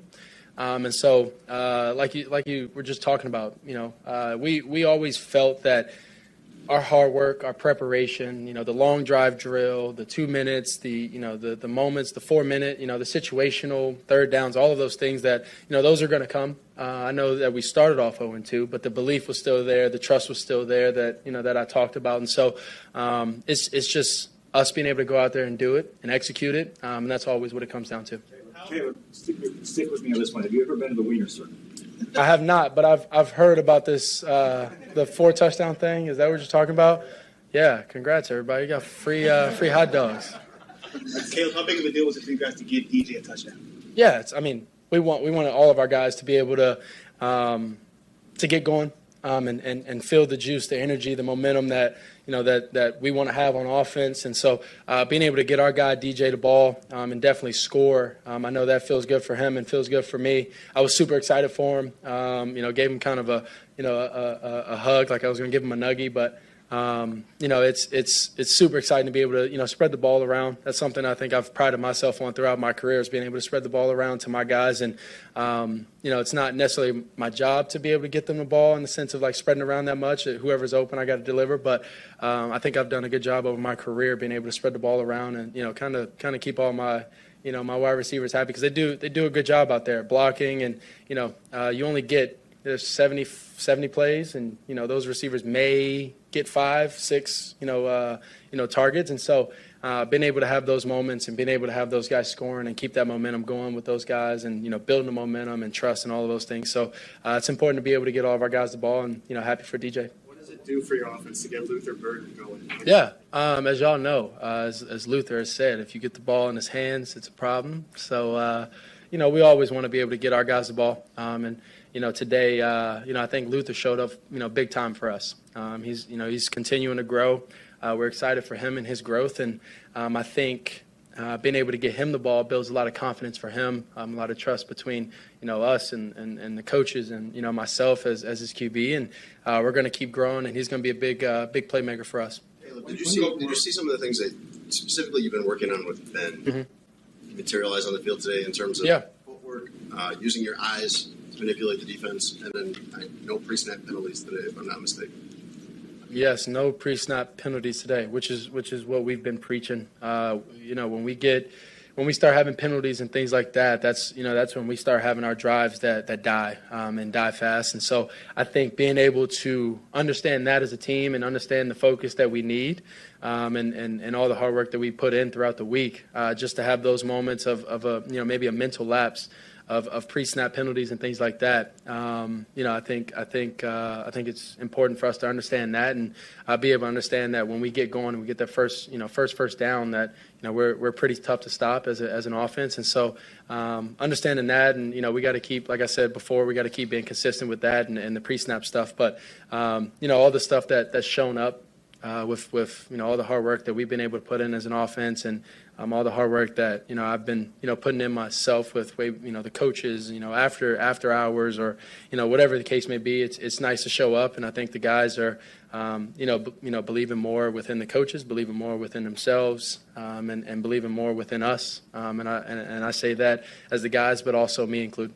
You said you guys had a players-only meeting on Wednesday. What came out of that? What did you guys benefit from that? I think just being able to communicate with everybody and be on the same page and figure out how we want this to go. I've always said that the best teams are player-led, and that's what we are. And we got like I said before, also during the summer, I believe that Ben has set the standard for us, and we have to execute this standard. Given Ben the big deal in the locker room, what was that for you? Yeah, it's awesome. I mean, the trust and belief and the hard work and just all of it together. Been able to have that moment for him and his family, the organization, this historic organization. It's just a constant growth mindset that we're on. But to be able to have this moment for him and us is really important. And like I said, it's important for us as a team organization to be able to keep building this momentum and have this growth that we want to go on in this run that we want to go on. Awesome. The Bears. There it is. The Go Bears after a win. I give him a ton of credit as far as the way he's handled the media here because, he's had a lot of tough questions come his way, and he's been the same guy 99% of the Not time. only tough questions, but stories coming out. Yeah, no. He's settling in. It's been he's getting hot dogs for everybody. Been a lot of things going up against him. Shout out to Wiener Circle. I'll be there on Tuesday. And before we went to Caleb, I gave you the projection of going forward. But let me tell you what Caleb has done 20 games into his career, right? Well, the last 17 games, he's thrown for 25 touchdowns and 3 interceptions. So, okay, pretty good. The last how many games? The last 17 games, he has 25 touchdowns and 3 So 3 of his interceptions last year came in the first 3 games? Is that right? That has to be right. Yes. Very interesting. Couple against Shout the out Colts. to Ken Mitchell for that one. Kenny Mitchell. Shout out Ken. Shout out to Adam Jahns. Johnsy's here. He is at Soldier Field, and I think he just took a bite of something, and he's going to He looks happy. He looks very happy. It was something tasty, right? Great. There you go. Oh, there we go. Okay. It was us. Repeat that. We couldn't hear you. It was just some water, some core hydration. Should be RC Cola. It was a hot day today. I've had plenty of RC Cola though. Hot day at the tailgate. Shout out to John's. 2 tailgates in a row. Two tailgates. 2 tailgates in a row. Dude's a party animal. More than you? Yeah, he's down in the Tell us RC. about this players-only meeting. Usually players-only meetings in Chicago are not a good thing. Usually they don't work or amount to much, but so Jaquan Brisker, the Bears safety, told a few reporters after the game that they had a players-only meeting. We're still trying to. I want to say it was midweek, so he kind of replied, or when he was relaying the story, that they liked the response they got going into Wednesday practice or during Wednesday's practice. So this players-only meeting was called by Grady Jarrett, the defensive tackle, and Brisker and some other players, and they spoke up. They talked about some of their goals heading into the year, how they wanted to be a top 5 defense. We forgot about all that. Like, they talked a lot about being one of the best defenses in the league this year. And then you go to Detroit, they dropped the 52 burger on the Bears, and the plans kind of changed, the storylines kind of changed. So they wanted to get together, players only, where they kind of laid everything out and talked to each other just about their goals and how they reset themselves coming into this week. We have a Cowboys offense that we all talked about being pretty potent coming into this game. So you tweeted out that there was noise coming out of the Bears locker room, and then we've seen some of the videos. Did it feel like, wow, big time relief in here? I'm assuming it did, because 0-2 was not fun. There was no club dub though, so club dub is gone. There were no signs of any strobe lights or disco lights, or they even went to the extent of using like a smoke machine under Matt Nagy for club dub. That was non-existent this time. But I wanted to ask Corey, like, what did you think of Ben Johnson's little, it's not even a speech, but the chant he had going in the locker room? Like, I like seeing things like that. I find that very authentic and unique, especially when it's a first-time head coach in the middle of all that and starting all that. Exactly, especially after the first 2 weeks, right? There's kind of trouble in paradise. Nobody knows how they're going to respond. And having the game that they did today, I think it's just huge. People talk about the Cowboys, this, that, and the other, but it's huge for their confidence as a team together. And I think these are the type of games where it bonds teams together, and this could be the difference maker. Honestly, we look back and say that was the game that changed the direction of the season, and this could very well be. No, you like seeing that energy. I think we could all recall the booms from Matt Nagy. We never really saw some of that natural charisma and that bravado from Matt Eberflus in those post-game celebrations and those situations. Of course, Matt Nagy had the 2018 season to go through those booms, and that became pretty electric, and I know fans like seeing that. So to see Ben Johnson have that type of charisma, have that type of fire as he leads a chant in the middle of all his players, like, I find that extremely encouraging for a first-year head coach. We'll be showing that video, so don't go anywhere. As soon as Johns is done, we will share that with you. All right, this FLEA FLICKER, I was calling it the hot potato because of the toss back to Caleb, but apparently there's a much better name it's the actual play call. White House is what Luther Burden said. That name, that's the name of that play call. And I think it might be like a reference to the Dallas Cowboys Netflix series where their White House was a party house, like across the street from the facility where those legendary 90s teams of the Dallas Cowboys partied all night. And they were just, a bunch of legends in there. And their parties are legendary too. So, yes, that play call, the FLEA FLICKER play, kind of minus the free throw like toss back from DeAndre Swift, that is called White House, and it's not been in the playbook too long, actually. Apparently, I love it. It's a great Netflix series, so it's a great shout. I haven't gotten to that episode yet, so now I bet it was snowing in Dallas back then. Yeah, well, you don't have to bet. You don't have to bet. That's also fully documented on the Netflix series as well. But Johns, for me, I know we got some different things we're going to get to that you were in the locker room for, but I'm just curious in your mind from being in the press box and watching this all unfold, the 19-play drive and Ben's decision to go for it on fourth down. What were you thinking in that moment? Because I couldn't believe he went for it. Really? Like, I kind of expected him to, just based on his history, like already this year. He went for the kill shot. Like if you kick the field goal there, I think that's a win for the Cowboys, considering how long that drive was. They called, Braggs, 11 straight runs against the Cowboys to put them away. So to see Ben Johnson go for it on that fourth down, I think that's just a continuation of what he wants to do, what he wants to build, that drive itself where they showed a lot of physicality. And to me, like, he went for the kill shot on the Dallas Cowboys instead of settling for the field goal, instead of sending out Cairo Santos in that situation where you breathe some fresh life into the Dallas Cowboys. He went for the touchdown. And really, like, I am all for that in so many ways, because we haven't seen that or covered that here in Chicago and really ever. And John's yeah. Go ahead. I was very much kick the field goal. I was terrified. Yeah. You don't kick the field goal. You go for it, you don't get it. Now it's a 10-point game. They've got the football. I was in very terrified. He had the hot hand. He had the hot hand. They pulled it off, man. Go ahead. I was going to say, Jahns, were you surprised at how much they got Luther Burden involved in this offense? Colston Loveland as well, before he got injured. They were targeting them a lot more, a lot of these rookies that they drafted.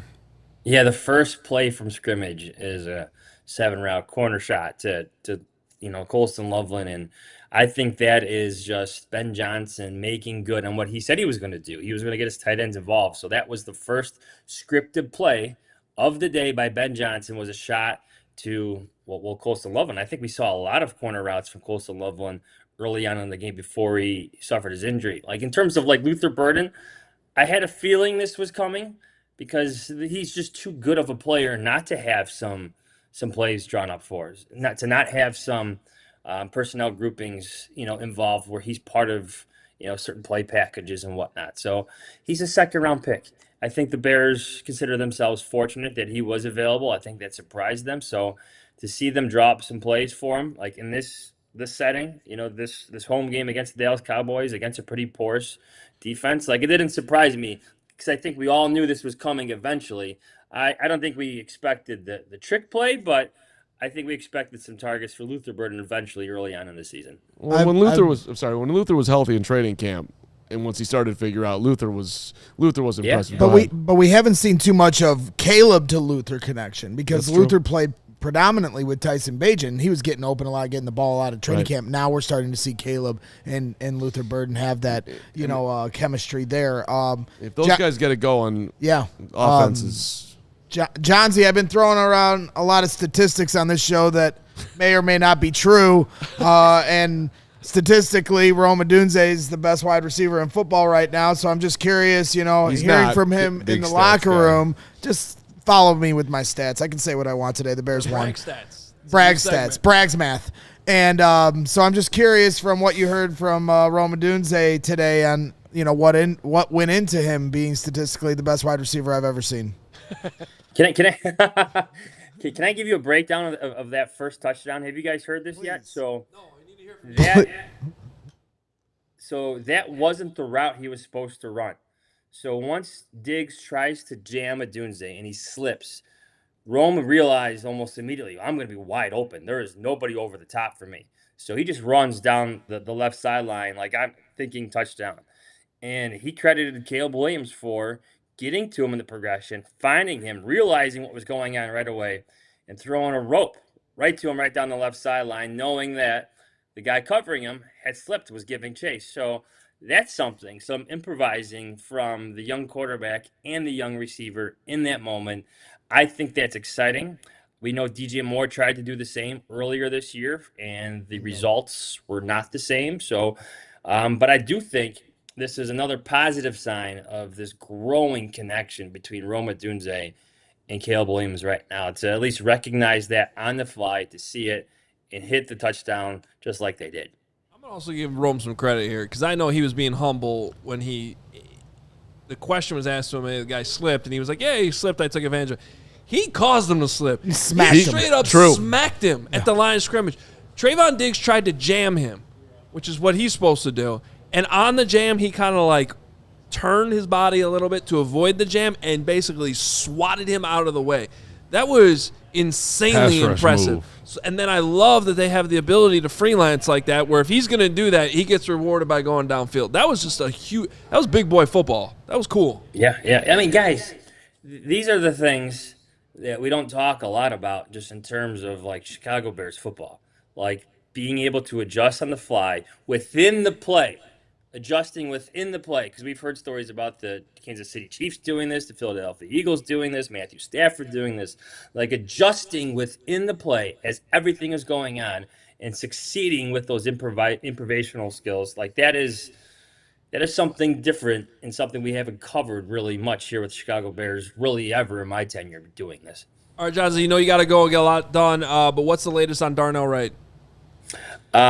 He said there was no way that he was leaving that game. Obviously, we saw him getting treated, his right elbow. He said it was extremely painful in the moment, but he was good. And the more we asked about his injury, the more he didn't want to talk about it. The more he kind of just smiled at us, and it was just like, hey, guys, I wasn't leaving the game. There was no way I was going to remove myself, even though he did briefly, but he was hell-bent on returning. He did not look like himself on the sideline. Obviously, he was in a lot of pain, but I think it just shows how tough and how willing he is to play tough in a situation like this early on in the season. And Ben Johnson said he thinks Darnell will be just fine. So that's good. Now he's going to clean up the penalties a little bit, but there's no question he's tough. Absolutely. Yeah.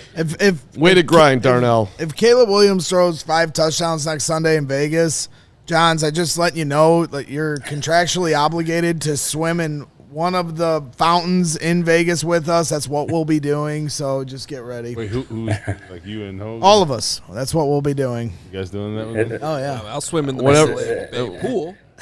Circle. This sounds like a different version of hot dogs. That's Bragg's type of party. Hey, shout out Wiener Circle. We'll be there. See you Tuesday. Boy, love the Glizzies. Okay. Johnsy, we'll be reading you all CHGO.com. Anything you need to plug? No, guys, we're talking about, Rome Odunze's touchdown. Again, improvising within the play. You're talking about a 19-play scoring drive that included 11 straight runs. And you're talking about a trick play that actually worked for the Bears. Like, this is something. I know it's against the Cowboys, but to see it all work like it did today against Matt Eberflus, like, this is something to feel really good about if you're the Bears. All right, great stuff, Johnsy. We will talk to you tomorrow morning on Hoge and Jahns, 9 a.m. We'll be live. Talk to you then. See you, boys. All right, yeah, make sure you click on over and subscribe to the Hoge and Jahns channel because we will be live at 9 o'clock tomorrow morning. And right after this, Brick by Brick after show as well. We still need to get to our game balls. I want to shout out a couple Super Chats here, though, and we will finish those up. Reminder, all post-game Super Chats. There's so many of them. They all make the screen. The biggest ones we shout out verbally and address some of the questions. So Alec jumping in here. Brickus? $10. Sup, squad. Brendan and I met y'all at the tailgate. Love the tailgate, and obviously the outcome of the game. It was a good tailgate today. Yeah, and this is the moment that everyone's been waiting for. It's really not, but it is. It depends on what you're about to do. No, well, I'm doing. Please. Well, first of all, all right, he doesn't have it pulled up. No, Let's I do. I'm Jamin Terry, $50.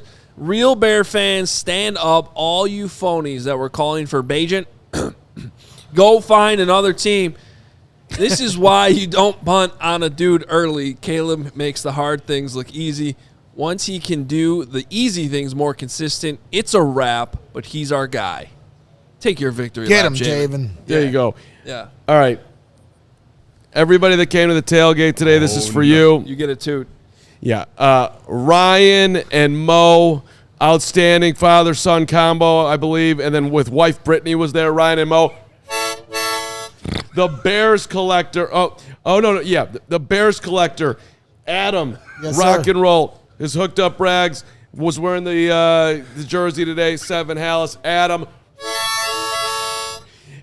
Now, down to Texas we go, Austin, where wife Sally and friend Helen and Sam, the amazing Sam, who got Braggs, amazingly Braggs just hitting up everybody that comes to our tailgate for things. So then he got you to Medina, where you shot an 87. Thank you, Sam. He also took us to Black Sheep. Yeah, I don't get the Medina invite. You got to be Greg's level What's of up with weirdness that? to get that. But I at least got to go to Black Sheep. There you go. There was a Justin who was out You had there to work. who accosted me about Tyson Bagent. Way to go, Justin. How about making the drive down from Travis City? My guy Brendan making his debut. Brendan and Alec all the way from Travis City. Shout out to Travis City. Shout out Traverse City. Traverse. You I've should been there. know that. You You should know. Travis? You said Travis. No, shout out Travis Page. Traverse City. Beautiful area. How did he find a way to Shut make it a up. Bajan thing? Gus. Traverse City, he found a way to make it a Bajan thing. Gus. It's uncanny. Gus from Fort Francis, Ontario, lives in Chicago. Too many Packers and Viking fans where he's at. Gus, you're battling. You're in there. Oh, wait, shout out to the Packers. Luxury. Great win today over the Browns. Oh, wait, no. Losers. Sorry, nice try. We'll get him next time. One game back in Green Bay. We're coming for you. Luxury Window Pro. Johnny Marriott. He gave me the number. I need some help with the windows. Johnny, we're going to do business. Can I have that number? I need that too. My guy, John Gregg. He wore the Fresno. Great last name. Yep, great man. He wore he from Fresno, wearing the 17 jersey. Brittany, born and raised in the same town. Brittany, no shout out to Fresno. They didn't cover against Hawaii last night. Hector and Heidi, they live in Dallas. He wants me to do the Carm-versation for a T-shirt, which is a great idea. I like Carmba mentality a little bit more. Colin from Ireland is going to be joining us in Las Vegas. Colin comes once a year. He's got the CHGO Bears tattoo. tattoo. Dude's I thought tatted he's up. from Scotland. He's definitely from Scotland. Scotland, Ireland, same deal. Came from Not over even pond. the same country. Close enough. Colin, you're the man. Crystal from San Antonio with his Texas friend Leonard. They were amazing. The Damon family was there. Keith, Cole, Caleb, and Connor. They came to London with us last year. I'm literally watching our viewer count dip while you do this. No, everybody loves this. And Haley. Haley was amazing, too. All in the family. They were amazing. Preston from Decatur. Preston and his mom, Catherine. Preston, we had a great conversation. Keep that to yourself. Marcus in Grays Lake. You were awesome. And then Dustin drove from Arizona. He drove from Arizona. Woot. That's just stupid. Take a plane. Yeah, Southwest. No, it took him 3 days to get here. Justin made it. We got John and Mike and Julia. Grayson and Cameron. Grayson and Cameron. Grayson had so much anxiety before this game, like 3 times your level. He was at the Hail Mary game last year. He was at the last time he was at a Bears game, the double doink. That dude deserved what he got to see today. So congratulations, Grayson and Cameron. Are you paying tribute to Matt Eberflus with your hair right now? Yeah, I'm a little floosy. And Alan and Maddie from Franklin and Tinley Park. Jesse and Kenosha. They want to take the dog track up in Kenosha and make it the new Bear Stadium. I think that's a great idea. He was there with Miguel and Tanner. That was my last stop today, which is why I was late, Hoge. And my final shout-out today goes to Illini Bubba. Tough as they come, Illini Bubba. He watched his Illini yesterday play. Couldn't have beaten the high school team. But up today, rooting for the Bears. Way to go, Illini Bubba. And to you, Crystal, for being there. Thank you for everyone at the tailgate today. Made my day. Yep, it was a great tailgate. The Carman. It was madhouse over there at the corner of Wabash and Cermak. So make sure you're hitting us up at allchgo.com/events. We had a huge turnout. It's an amazing lot to have a lot of fun. Pre-game, there was a lot of people that came that didn't even go to the game. They just went to a bar down the street. It's well worth your time.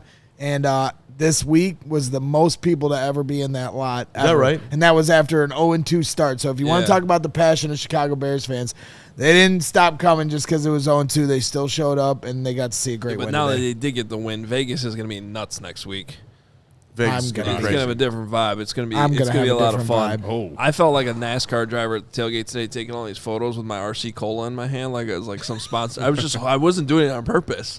But every photo I'm like holding RC, which is a great transition because our game balls are presented by RC Cola. All right, RC Cola is not a soft drink, just damn good cola. Where were you guys on that one? I thought you were going to join in. I tried to like Ben Johnson that up, and nobody. Well, we'll work noticed on me it. Just damn good cola. You're right, Hoge. All right. Absolutely. I love our friends at RC. I've had 3 of them today. Why don't you give them a toot? Why don't you give them a toot, Carm? Toot for RC? Yeah. The RC toot. RC, we love you. There you go. There's a toot. How are you guys dying This is every day. I mean, like, this is. I haven't had our harmonica out in a minute. I think that's not the way you're really supposed to play the harmonica. He's extra with that. Yeah. Don't you think he's extra the way he Well, plays? everything he does is extra. All right. Tyreek Stevenson, you balled out. You needed to have a big game. This was a big moment in your career, I feel like. I got to keep it going. But that strip, that fumble, that forced fumble early in the game set the tone. He played well throughout the game. Yes, it helped that CeeDee Lamb got hurt. But Tyreek Stevenson came up big. He gets my game ball.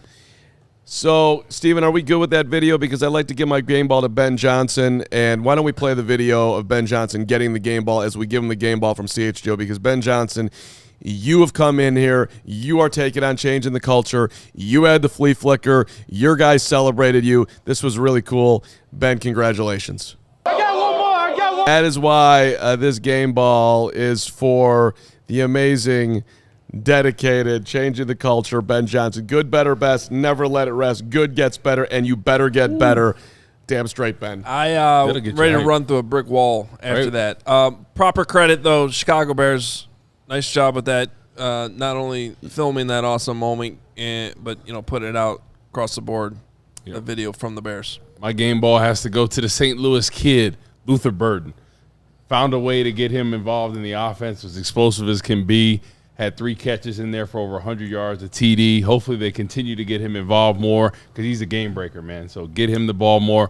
Luther Burden's coming out party, baby. And then this is an easy one, and shout out to you guys for giving me the layup here. But Caleb Williams, you get this game ball. You lead the NFL in touchdown passes with 7, statistically the best quarterback in football right now. And you deserve this game ball in a lot of different ways, and mostly because the way you have embraced the coaching from Ben Johnson, you can see it every day since the start of training camp to now. It hasn't been pretty at times. The operations haven't always been clean, but every day you get a little better. Take some steps. Then you mess up a little bit. Then go right back up that ladder. And that is going to get you somewhere. That kind of dialed into the details, embracing the tough coaching. You heard it on the telecast today. Ben Johnson's going to make me a better player. You're damn right, Caleb Williams, and you threw 4 touchdowns today. You had your best performance of your career. You weren't sacked once, and that is because you are embracing the coaching from Ben Johnson. Keep it up, and you're going to do big things in this league. I don't mean to pile on because, in all seriousness, Matt Eberflus is a nice guy. And let's pile on I Matt think he's a Eberflus. fine coach. But I'm watching that good, better, best video, and I'm just like – you can't even picture Matt Eberflus. Well, that's exactly having it. a moment like that. And you know what? That's not piling on because this is the NFL. This is $1 billion business. This is what matters. And that stuff matters.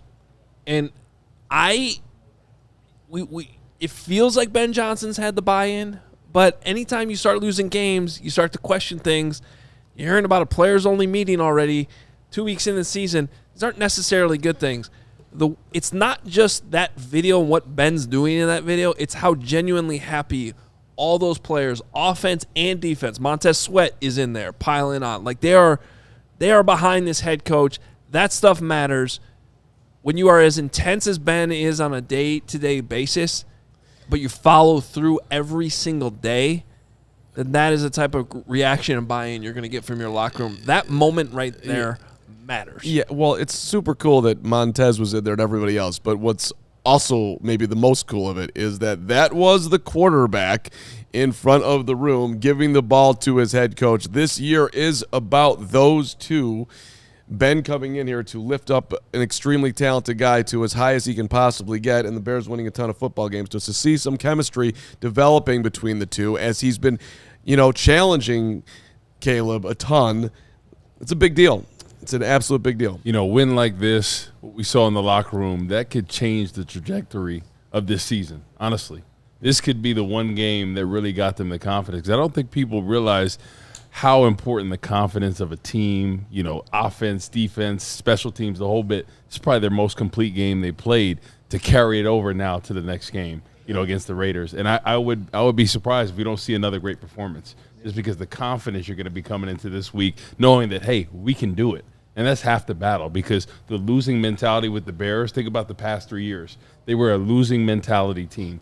Guys that when the going got tough, they couldn't bounce back, couldn't rebound. Stuff like this builds character for a team. So I'm excited to see what they can do next week. Yeah, I'm excited for next week as well, and so I'll leave that at that. Shout out to True Fan Travel. We're going to be heading to Vegas on Friday, and really looking forward to seeing everyone there. We had a ton of people sign up to go on our trip. Really excited to meet and hang out with each and every one of you.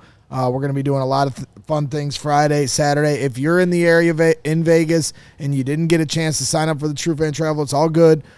You have an opportunity to meet us on Friday. We're going to be at Circus Swim Word is, all you got to do is wear Bears gear and you get into Circus Swim for free. That's not an event that we're putting on, but we will be there. And then Sunday, tailgate before the game. Those tickets are still available at allchgo.com/events or go to True Fan Travel and search CHGO Bears, and you can find that tailgate, and we'll be there. And really excited for all that. And we're also going to be having live post-game shows and live shows on Monday morning. So all are welcome. We'll be at Mandalay Bay. Hit us up. Hit me up. I'll be up all night. I won't sleep. We're just going to have fun, and we'll see if I survive. I'd also like to give one more game ball, Hoge, to Gregory, who in the middle of that Vikings game left us.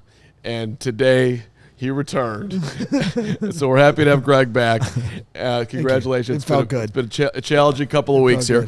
Like I said, I felt like I got in a car accident a few days ago. I totaled my car, and I said that bad things happen in threes, and that was the third thing after the first two losses.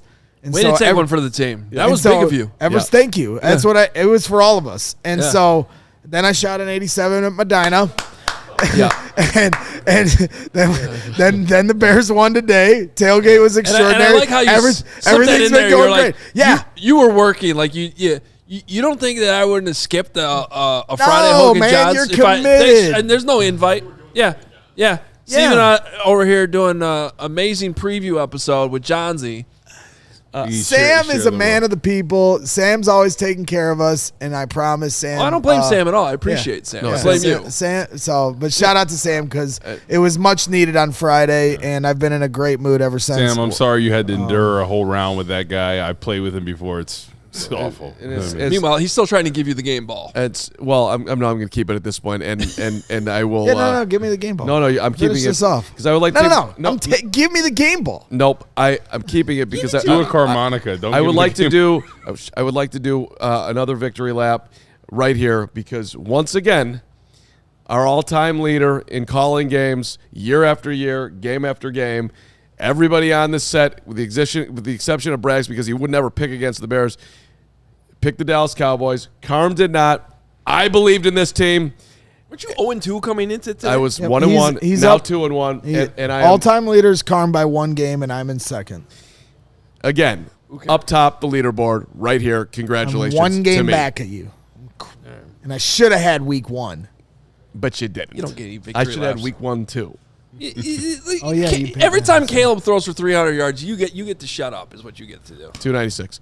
He was amazing. 298. Oh man, I could flip you out of that chair right now. 298.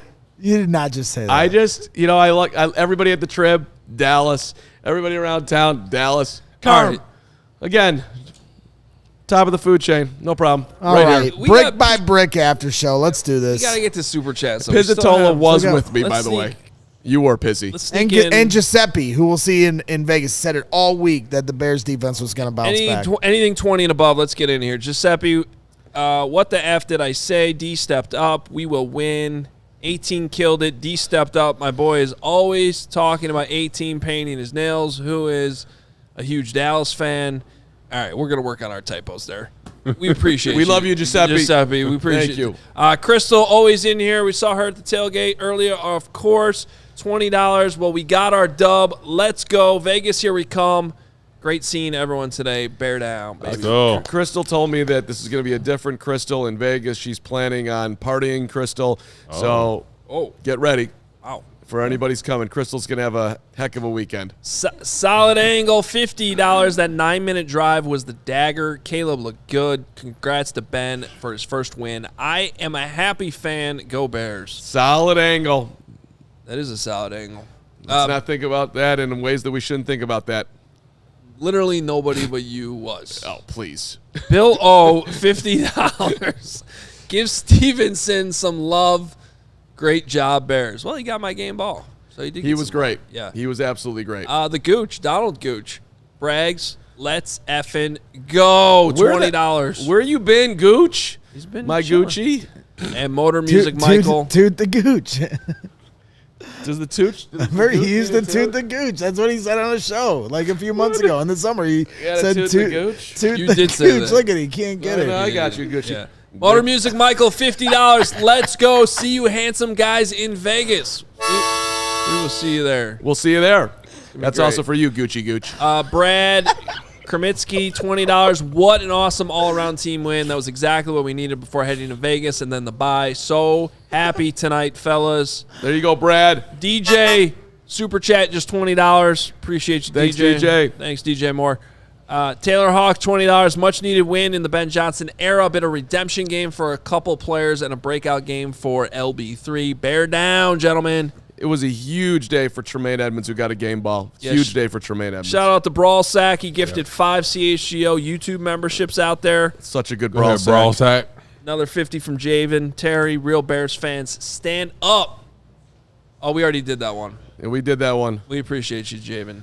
We're standing. People are getting these things twisted, but that's okay. Yep. The Gooch, $20. National media on Monday. Caleb fails to throw for 300 yards again. Is Ben Johnson ready to go in another direction? I don't think so, Gooch. The guy to my left definitely did not make that joke 5 seconds ago. 3 pepperonis. They're going to celebrate the daylights out of Caleb tomorrow nationally. You'll enjoy it. They are.